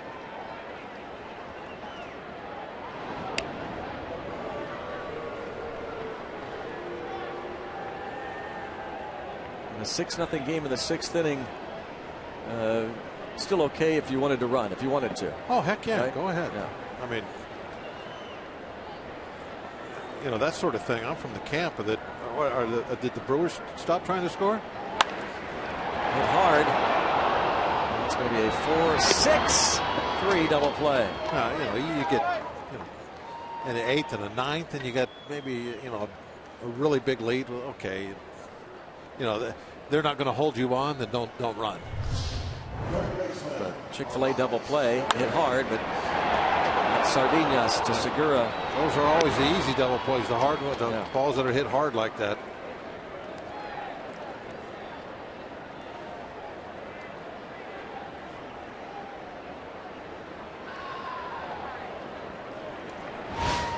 Here's Ramirez.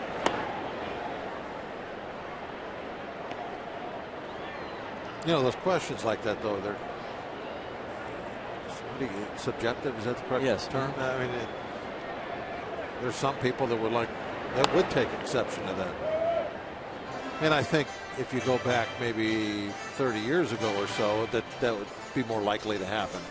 I think now that sort of thing doesn't bother as many people as it would years ago if you're trying to, steal a base or something when it's 6-0. Ground ball to the shortstop. Ramirez is retired for the first time. Bucks still up 6-0. Pretty slick.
Has been absolutely locked in. 2 hits,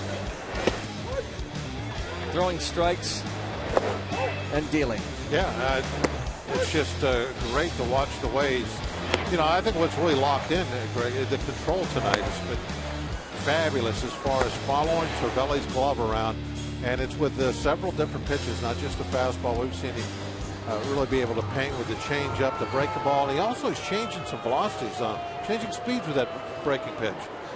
We've seen him throw some breaking balls at 83. We've seen throw breaking balls, take something off from 78. Making that 2 different pitches, kind of. That's something he doesn't do often. Well, I would notice it last start quite a bit, but to be honest with you, no, I don't see that a lot from him. When you tighten up that breaking ball, throw it a little bit harder, make maybe more of a slurve type slider pitch out of it, that might give you a little bit better command of that pitch. I don't know if that's why he's doing that or trying to just throw something that breaks a little quicker.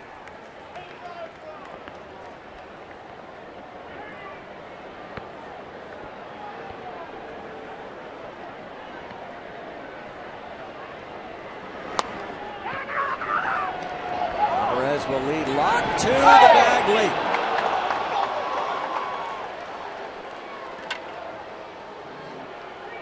Infield hit. Now Braun, I think, especially because he was, especially early on his career, such a good power hitter, that his speed, I think, catches everybody by a little bit of a surprise. But he can really run. And you get a left-handed pitcher who's kind of fallen off the other way, get a little bit of a late break back. And that was not a very good toss. You could see Locke have to slow down to make that catch. We've been having some trouble with that toss lately. We saw Aramis mess up that same play last night. A poor toss to Morton.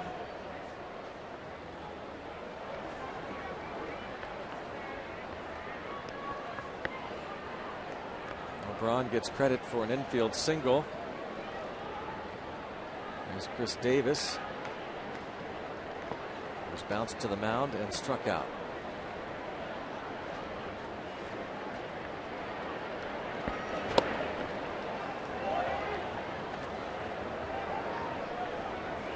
And a rare 2-0 count tonight. 6 strikeouts for Jeff Locke.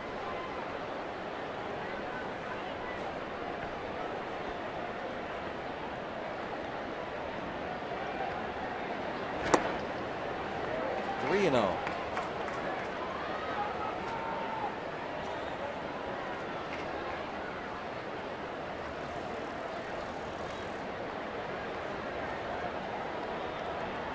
Adam Lind waits on deck.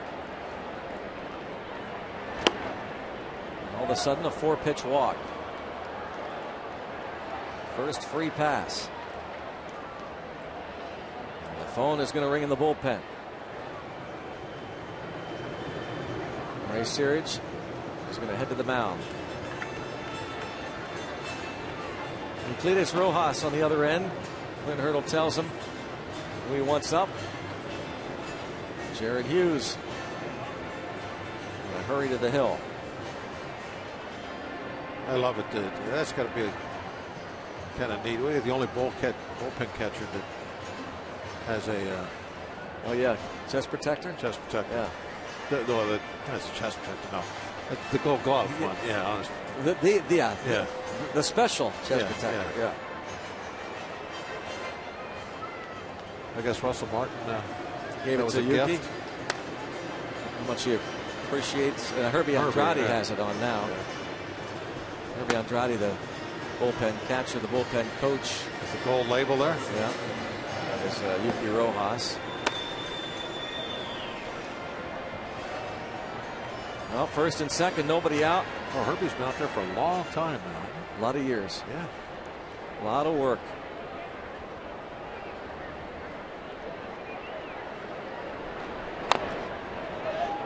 Clint Hurdle was talking today about the fact that the third catcher now on the roster, now that the rosters have expanded, Elias Diaz, has been catching some bullpens for the starters,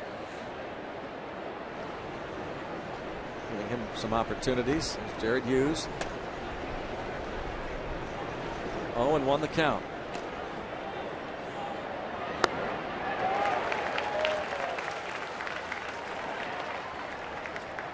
Lind has flied to left, flied to center.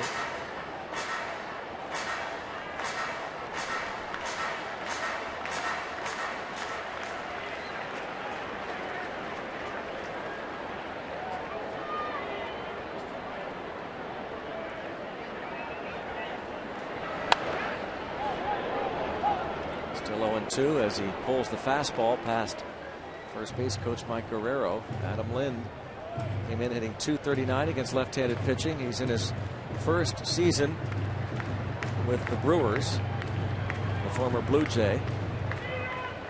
The Blue Jays won 9-5 in 11 innings over the Yankees in the first game of their doubleheader, and they're leading 6-4 in the top of the 7th in the second game.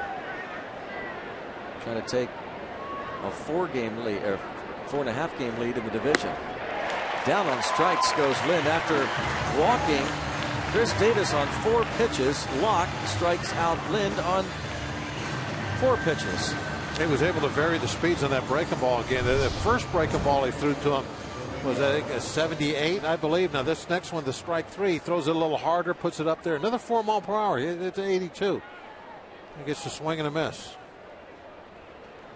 Nice to be able to add a little bit, take a little off that pitch.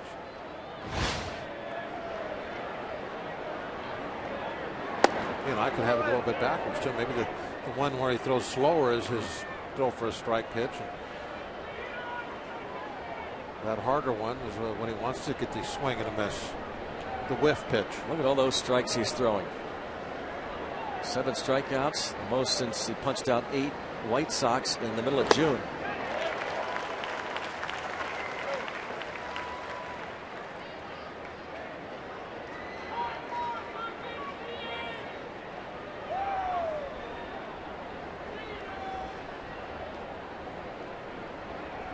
One ball, 1 strike, 1 out.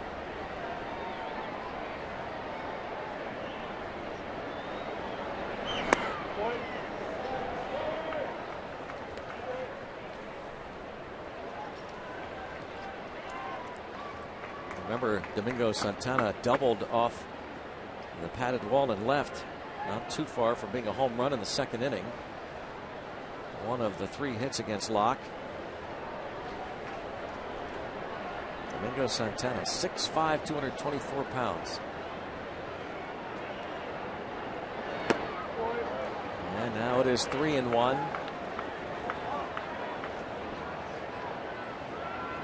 Might be the point of this game and this season where he needs to get Santana to stay in the game.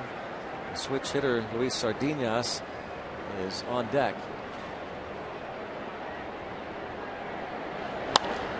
And 3-2.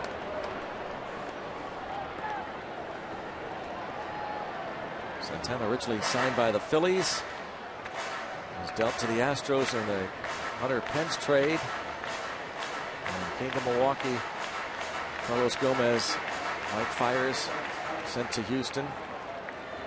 Brewers picked up some players in that deal, including Domingo Santana. 3-2 count.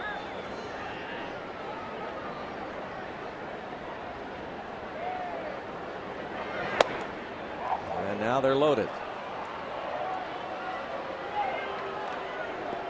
Walk 2 in the inning. Glenn Hurdler's going to make the change. Greg, I know that he's had really good control tonight, but with a 6-0 lead, I think he was trying to be too fine with that pitcher with no reason to be. I mean, you don't want to walk anybody there. You don't want to set up what could be a bigger inning than you might have if you just try to throw him a strike. But the ball 4 got him out of the ball game. Fans and his teammates like the effort. Well, it was a great effort. I mean, it really came up big. Absolutely dazzled him until just this moment.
Two walks, both walks coming here in the 7th.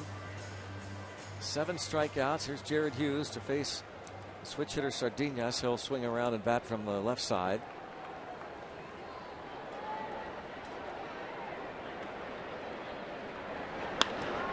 Slaps it toward left. Harrison is over.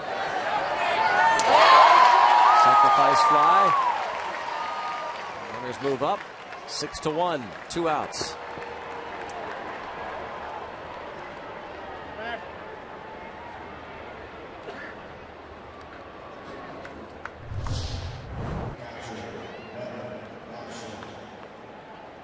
Elevated up there a little bit. Not quite where Jared wanted that ball. Boy, that ball, I didn't realize it till just now. That ball almost got over Harris's head. To kind of jump up as he made that catch. Evan Ashley bounces it toward third. And that'll do it. Jared Hughes. That's 2 outs. A run in. Closes the book. Jeff Locke gives up just the 1 run. 6 1/3. Fantastic innings here.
Six to 1 as we head to the bottom of the 7th inning.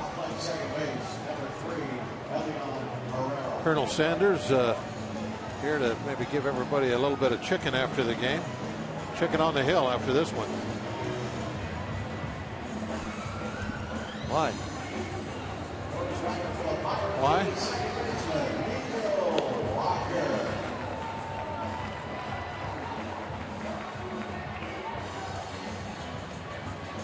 What a night. Locke really doing a great job. 17 of 24 first pitch strikes tonight.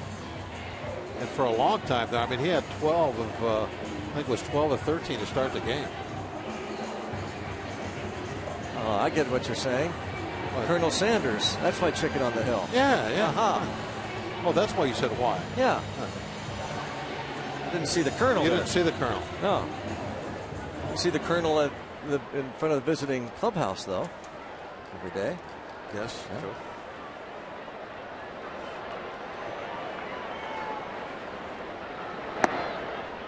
Neil Walker against Cesar Jimenez. Elian Herrera takes over at second base.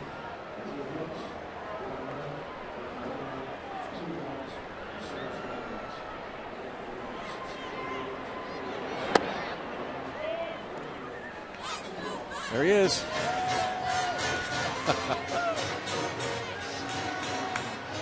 Oh, that's pretty funny.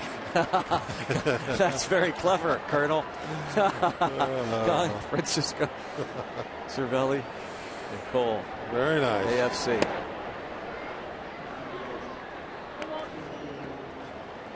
Two and one the count on Walker.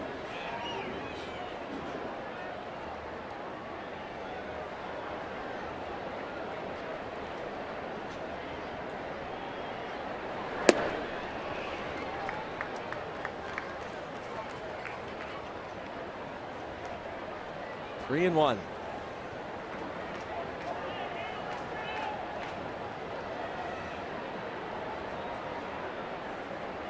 Cesar Jimenez. Walker turns around and bats right-handed and draws the free pass.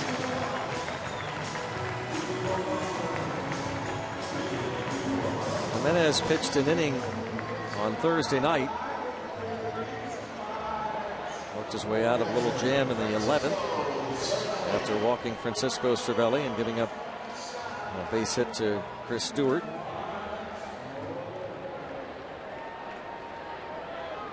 Neil Walker 2 times aboard.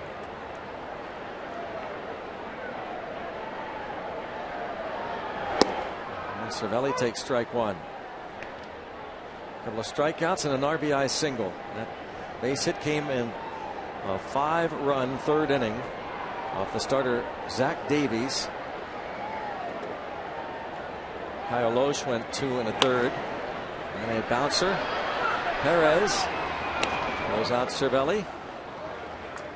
Walker to second.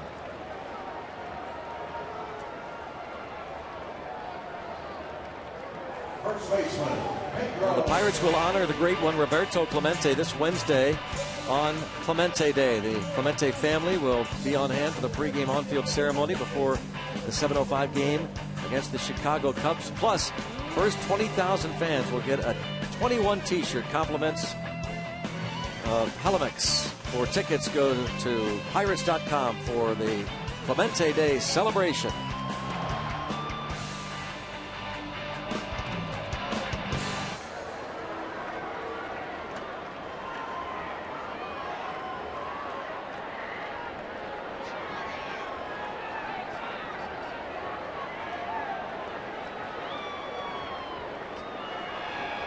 Alvarez at the plate.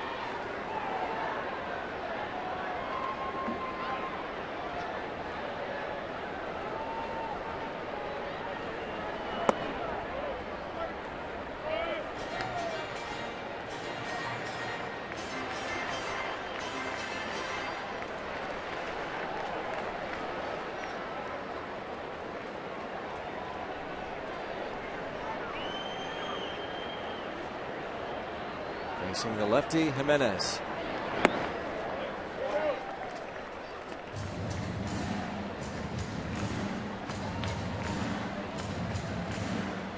Jeff Decker might be coming in.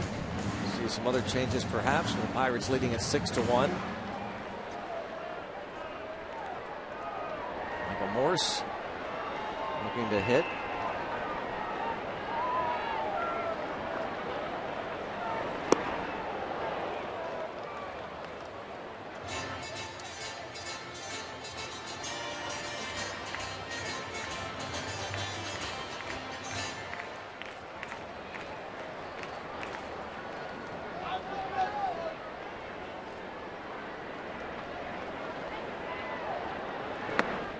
Two and two.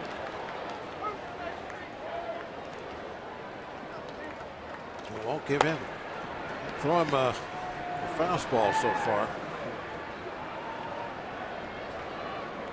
Well, looks like he's loose.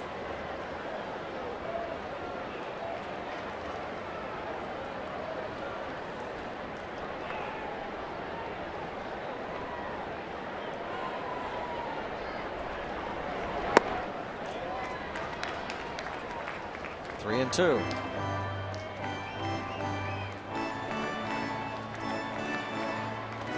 Alvarez, a walk in the second. Infield hit in the 5th. Jordy Mercer to follow.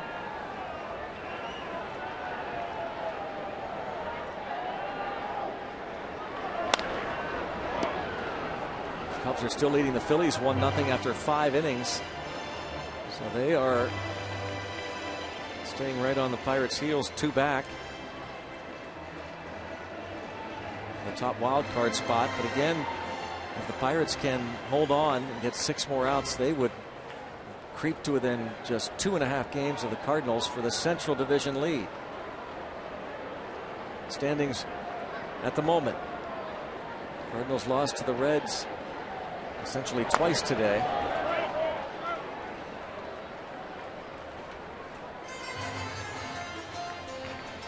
Big swing today, isn't it? Yeah. Hold on to this one. All 3 teams, the Cubs, Cardinals, and Pirates, have Monday off, but then the Cubs come in for the day-night doubleheader.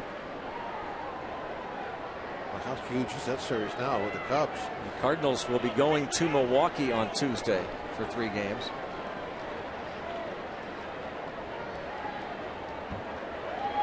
even though the Brewers and Reds are out of it, they will have an impact on who wins this division. There's ball 4. Craig Counsell's club are trying to play the role of spoiler.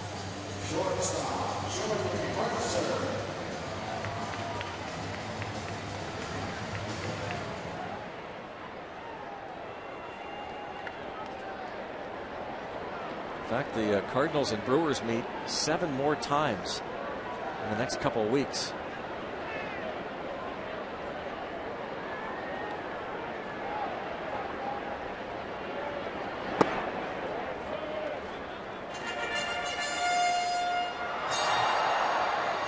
Two on with 1 out.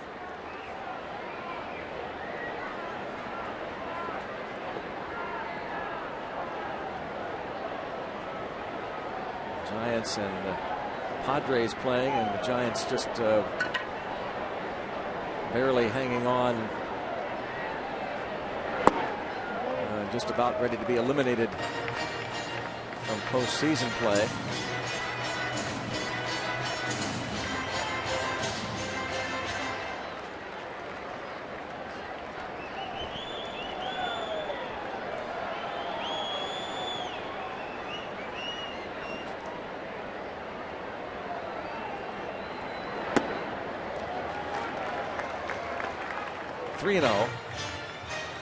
Ramirez has just walked Alvarez 2 free passes in this inning.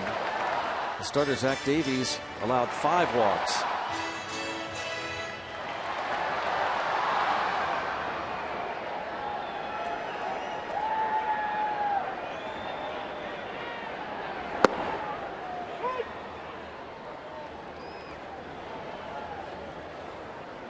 Michael Morse is going to bat.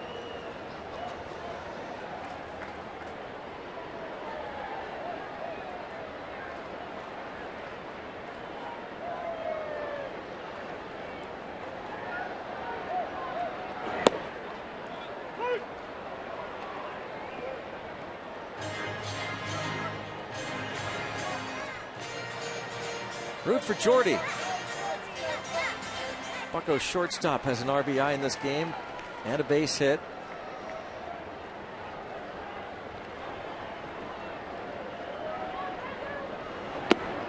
And another walk to load them up. Kyle Loesch went 2 1/3 scoreless, did not walk a batter, but Zack Davies and Cesar Jimenez have now combined for 8 bases on balls. Rick Kranitz to the mound again. Not winning baseball when you give all these free passes away. It makes it so difficult. You have to be now perfect. You give up any kind of a hit here and there, and the walks are going to be up on the scoreboard as runs.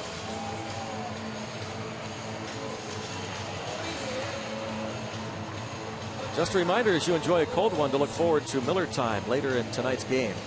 Brought to you by Miller Lite. They're really kind of a contrast, isn't it, tonight, the pitching we've seen? Yes. Locke, the way he was so aggressive, throwing strike one to just everybody. Really going after the strike zone, making the hitters get the ball in play. And the other side of the coin has been the Brewer pitching, where they've been nipping and missing most of the night.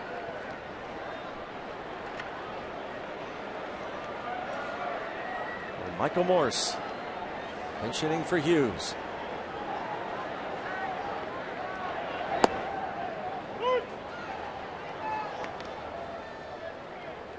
Big hit here from the big man Michael Morse can pretty much put this game away.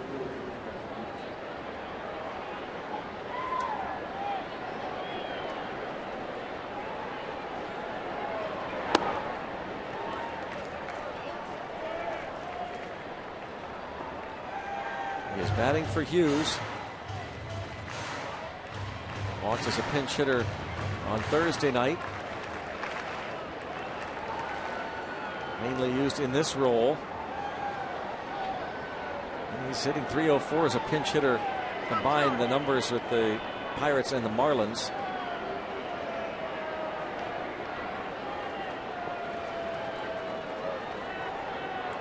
1-1 strike count.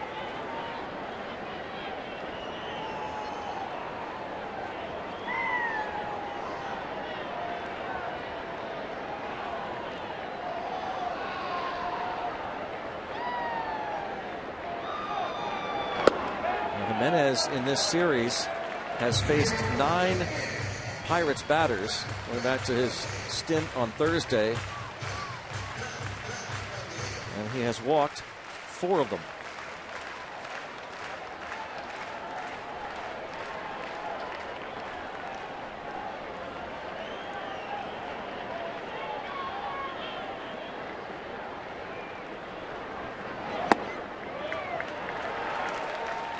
Three and one. Michael Morse with the bases loaded and 1 out. Can be very selective here. Sit on whatever he wants, pick a spot that he likes it. And if it's there, swing for the fence. Driven deep to right. Going back is Braun. And how about a grand salami for Michael Morse? Clear the deck. Cannonball coming. Michael Morse, his first Pirate home run is a grand slam. Big man with a ton of power. That was kind of lined out of here. Thank goodness it was a high enough line drive that it was able to clear the Clemente wall. 10-1. Michael Morse. Ticker tape. A pinch hit grand slam. His 5th home run of the season. His first as a Bucco. And now they can party. Now just 6 outs away from getting it to within 2.5. And Bob, the way things were going after the All-Star break when the Brewers swept the Pirates and it looked as though the Cardinals weren't slowing down, we really didn't feel very confident that the Pirates would get that close again. The swing from Michael Morse. They're back. See what happens when you walk the bases loaded.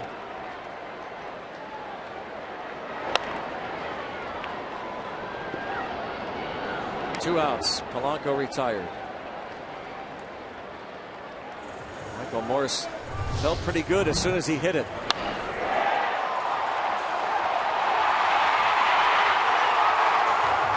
That's how quick it got out. Yeah. As soon as he sees it clear. I mean, that's a bullet. Yeah, it's out. He's maybe halfway to first by the time that ball hit the seats.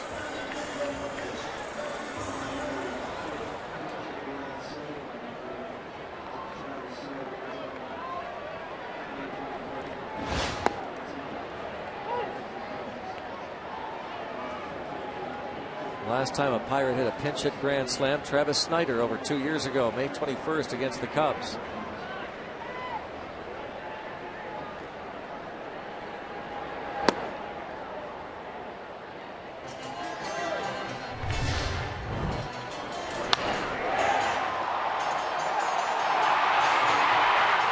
Neil Walker.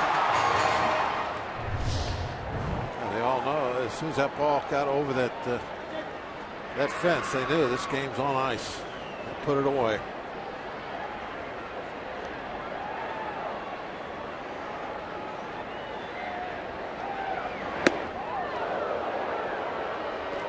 A big night Jay Hayes had. Josh Harrison on base each of his 4 times to the plate. Oh, man. Have a night. Make it 5. Have a night. Jay Hay on a 1-2 pitch. Lines it into left. He's 4 for 4 on base 5 times. For the guy that wasn't in the starting lineup until about a half hour before game time.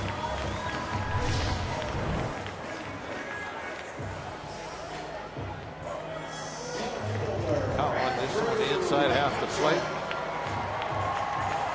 Lined that baby in the left.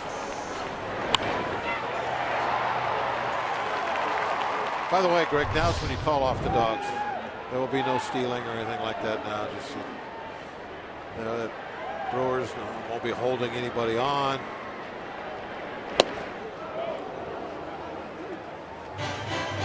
Ten's enough. 10-1.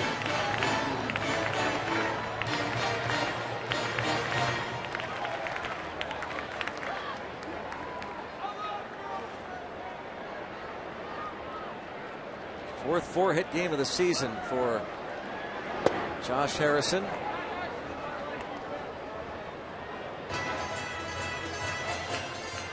Jay Hay, 8th time in his career. He's had 4 hits in a ball game.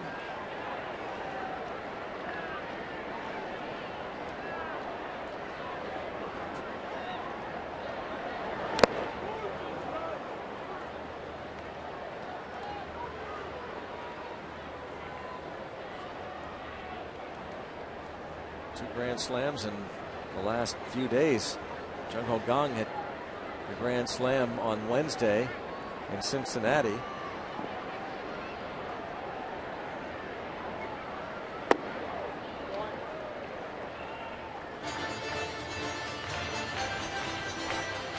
Joe Blanton has been up for a while, and he's ready. When we showed him before, he was kind of just throwing occasionally. He'd lose. He's just killing time now, waiting for this inning to get over with.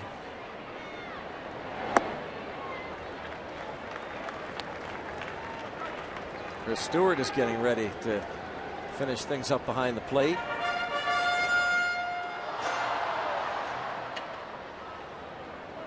I wonder if this might be an opportunity for Elias Diaz to do some catching.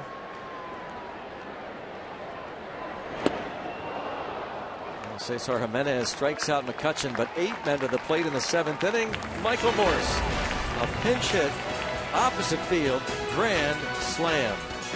The Pirates lead by 9.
Take this series.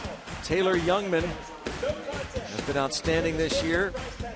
9-6, 287 ERA, and Francisco Liriano will be looking for win number 11. He opposes the rookie Taylor Youngman. Youngman can be tough. He has been.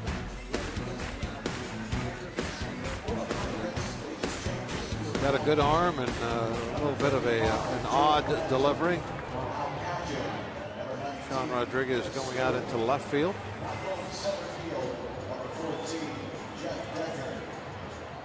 Jay Hay's going to play third. Decker center.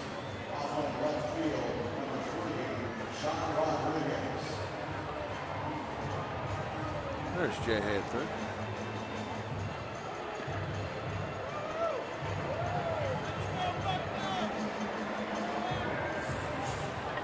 Chris Stewart takes over behind the plate. And Joe Blanton on the mound.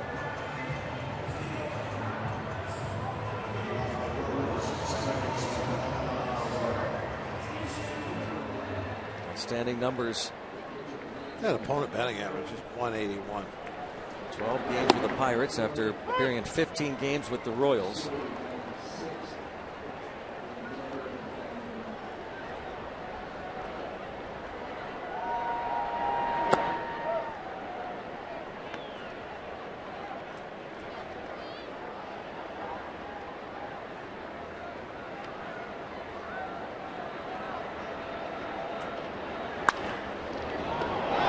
Second baseman Walker.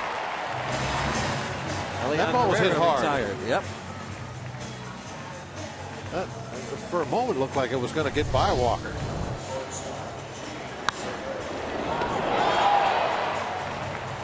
Went up two-handed it. Good thing he had his windshield on. There's probably some air coming off that ball.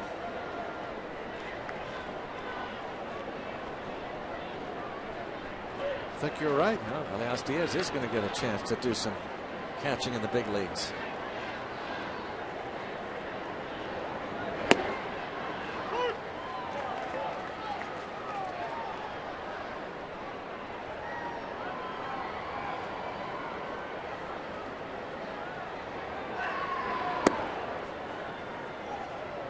One on Gene Segura. There he is, moments away from his first big league opportunity, and a base hit for Segura.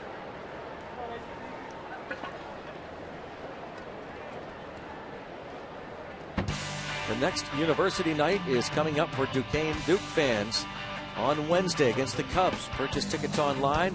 Join fellow alum of the Duquesne Dukes for a night at PNC Park. You'll receive a Pirates cap in Duquesne Duke colors, red and blue. Tickets start at just $19 to receive your hat. Purchase tickets at pirates.com/Duquesne. Coming up on Wednesday night against the Chicago Cubs. What a night that'll be. H.A. Burnett against Jake Arrieta.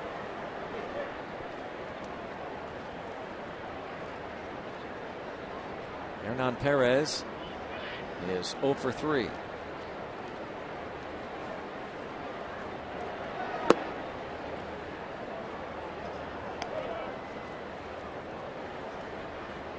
Arrieta looked like he got a good shot at winning that pitching award. What do they call that? Cy Young? Oh, yeah. That's right.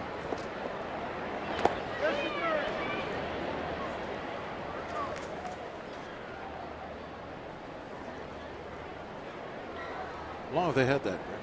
Cy Young Award? A lot of years. How long they had the Hank Aaron Award? What did you say? 99? Do you know, by the way, that Aramis Ramirez won it in 2008? No, the really? Hank Aaron Award? And have we've never talked about. We've never talked about. We never said he's an ex-Hank Aaron Award winner.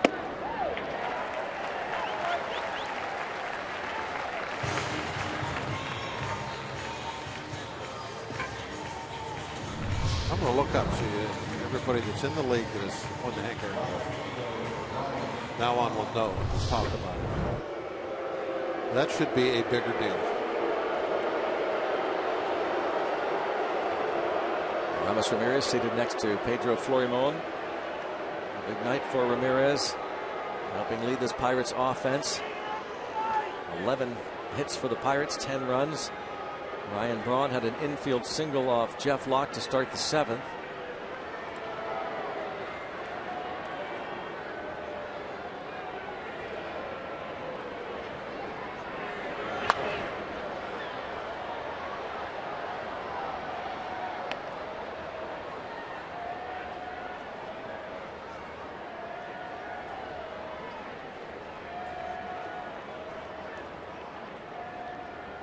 Last night the Pirates won 6-3.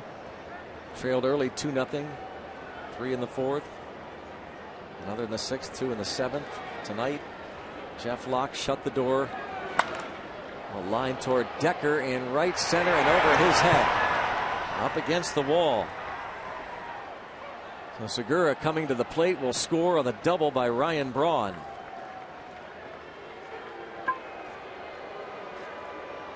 Braun's 84th RBI of the year.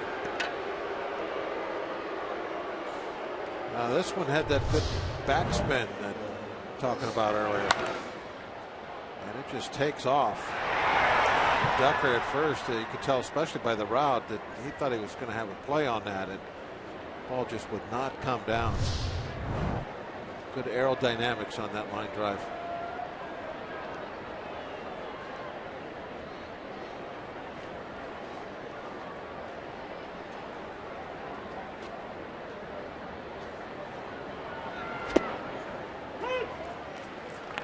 Strike on Chris Davis. Cubs are leading the Phillies 1-0 in the top of the 7th in Philadelphia.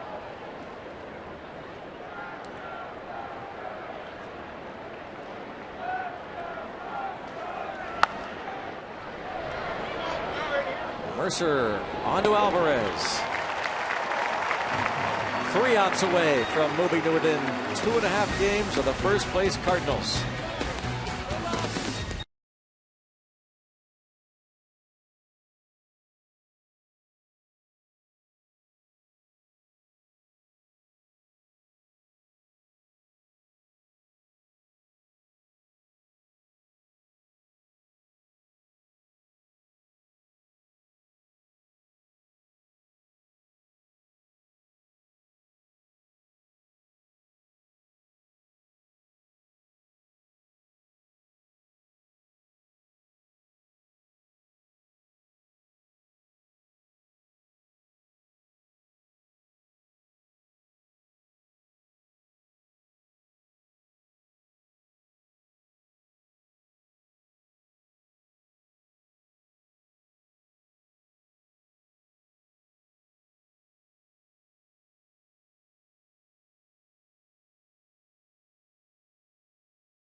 UPMC scoreboard 10-2. Pirates lead it going to the bottom half of inning number 8. I love you, Sofield. Rick Sofield has been busy, and he loves that. The Pirates' third base coach letting home all those runners. Yeah, he's got to be a little arm tired tonight. Logan Schaefer out in center field. And Domingo Santana moves from center to right. Although he didn't have to wave in for him. True. All he had to do was shake hands. Yeah.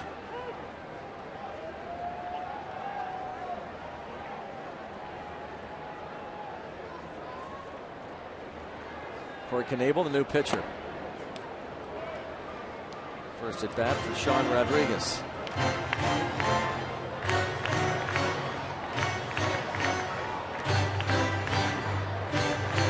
Pretty strong numbers. More strikeouts and innings worked. Shortstop Segura. This will be neat. Here comes Elias Diaz. Elias Diaz to make his major league debut Pinch hitting for Neil Walker. For the Pirates, number 66, Elias Diaz will bat for Walker. Elias Diaz. Francisco Cervelli, the big smile. Fellow Venezuelan. Elias Diaz, 24 years old, from Maracaibo. Had a strong year. They've loved his defense really since they've signed him. But hit .271 this year at AAA Indianapolis. 4 homers, 47 RBIs in 93 games. Was thrilled to get the call up. Pirates were in Milwaukee.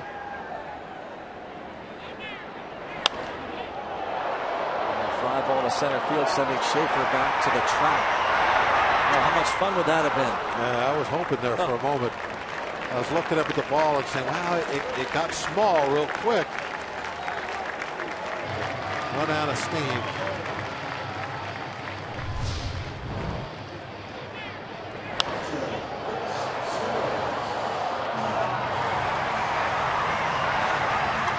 When they get small like that, you think, oh, maybe.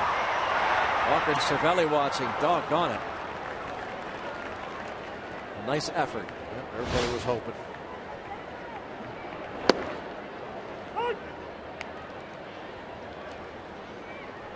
So he's got that first major league at bat under his belt. And sure to see him down the road. A serious look on his face. Yeah. Could be a pitcher. He's going to be fun to watch behind the plate. I saw him in spring training. Yeah, there's the smile coming.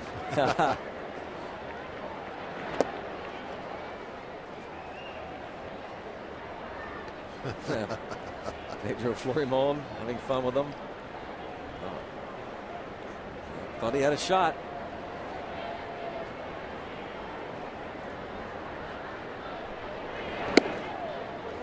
The Pirates said in spring training that he could catch in the big leagues right now just with his defense, but it was the offense that needs some polishing, and before too long we'll see him catching in the big leagues.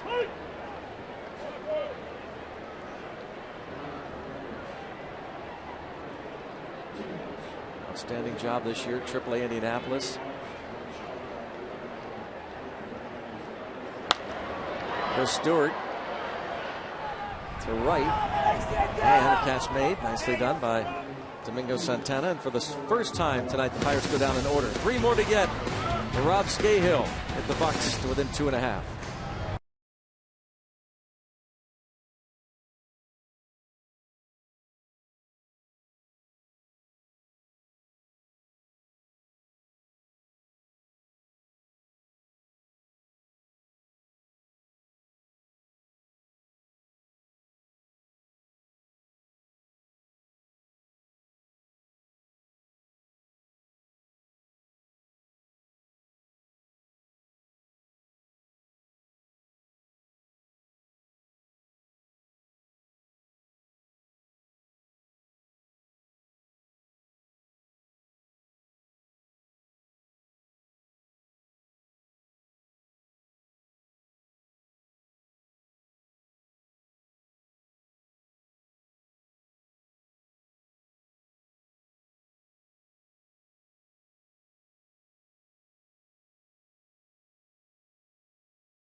a lot of fun tonight. Pirates lead 10-2. Really coasting since that 5 spot in the third. Bucks will wrap up this 4-game series tomorrow. Francisco Liriano on the hill for the Bucks against the Brewers. Coverage starts at 1. The Pirates pregame presented by WB Mason on Root Sports. 35,749 braving the rain almost the entire evening. Nothing now. Pedro Florimon takes over at second base, and Rob Scahill getting some work here in the 9th.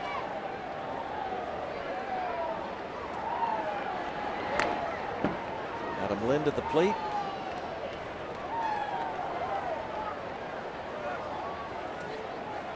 You see Scahill's numbers. Time on the disabled list for Scahill.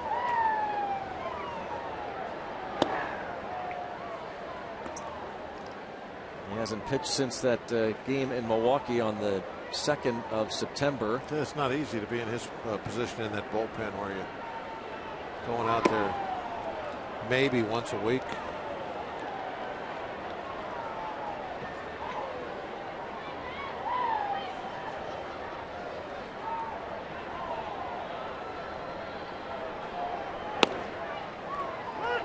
Three and one.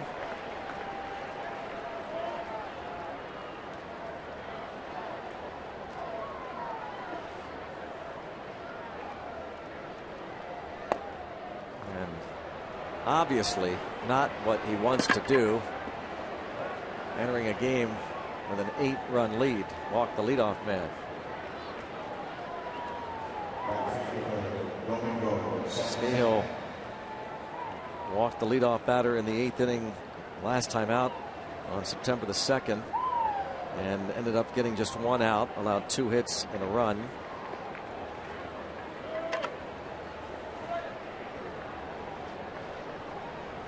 Domingo Santana.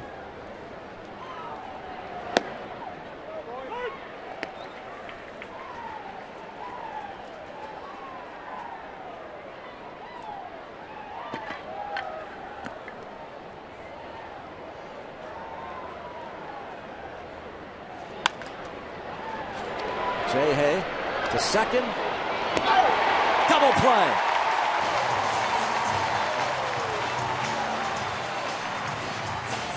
They may take a look at that one.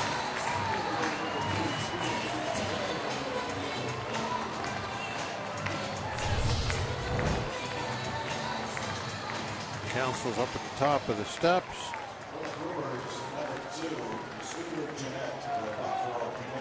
And he's wanting to wait. I think he might be safe.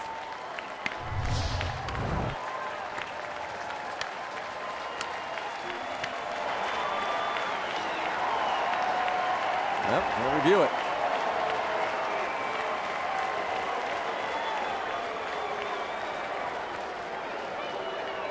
Let me ask you a question, right?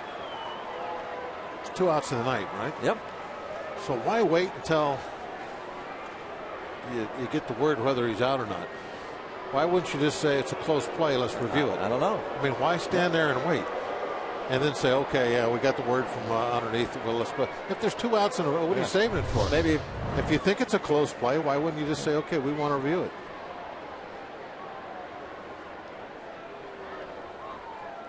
super slow-mo zoomed in.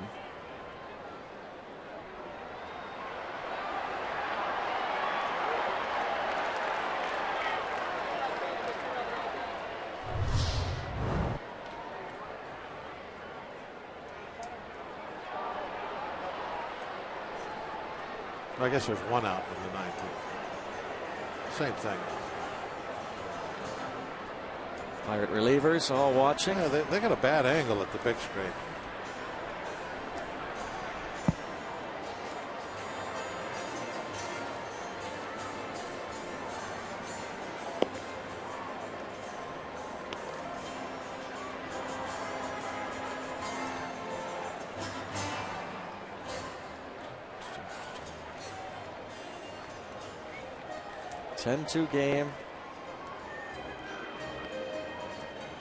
This will determine whether there is a man on first, 1 out, or nobody on and 2 outs in the ninth.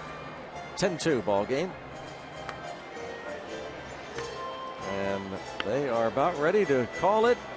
He is out. So the Brewers lose their challenge. They will not have a challenge left for the remainder of this game.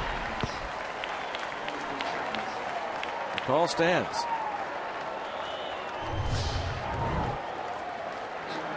Here it is. There's the ball in the glove. Boy, that was awfully close. Yeah. Scooter Gennett now. You know, I think that's one where they just didn't have clear enough evidence, Yeah, Greg. that's why it's the call stands. To overturn it. It was that close. 1 out to get. Bucco fans. And going to have to wait to celebrate. Looks like it's a fair ball. Scooter Gennett, the pinch hitter, drops it in to left field. And scoots into second with a double.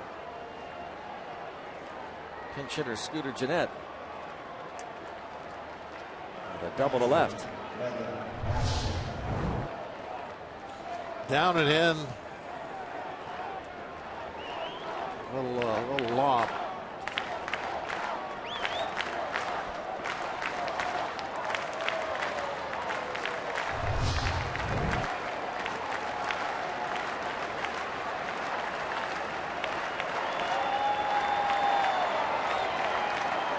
Well, 2 outs, runner at second.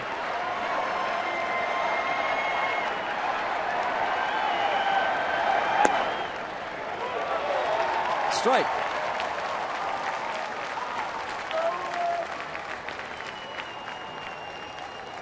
Nevin Ashley.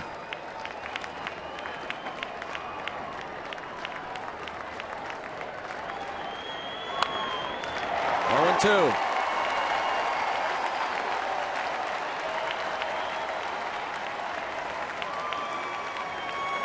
Two strikes, 2 outs.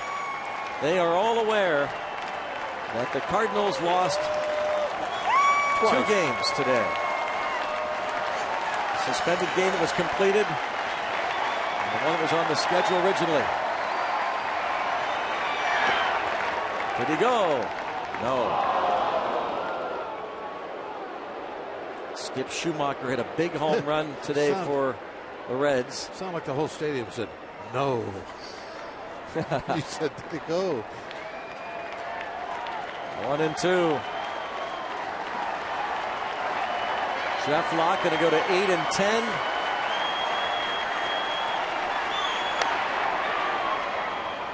Ashley hangs in there.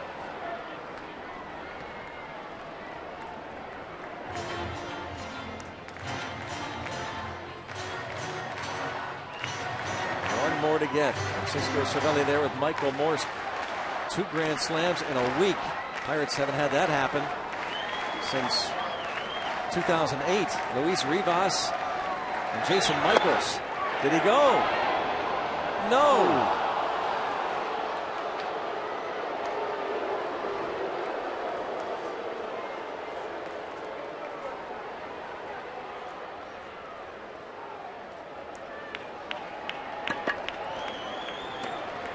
Two and 2.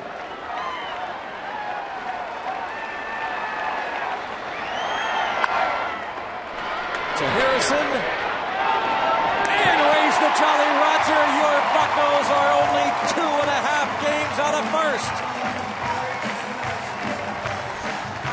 2.5 games out of first in the National League Central. Josh Harrison, who wasn't in the lineup originally, plays a big role, as does Jeff Locke, and the offense, of course, comes up big, and there you see it. Pretty awesome night, Greg. You know, it was about a half hour before the game. It's like, are we going to get it started? What's the weather going to be like? The tarp is on the field. We take it off. We start on time. Play through a little bit of a drizzle there early on. But when it's all said and done, you look out. Big, easy win. Morse with that big grand slam at the end really put things on ice. And most important thing, the best thing of the night for us, for everybody, the fans, look out at that Clemente wall, out-of-town scoreboard. You see what the Reds did to the Cardinals twice today, and you think about those standings creeping closer. Plenty of time left to catch those cards. big, big win. We'll go back to Paul and Teak at the studio.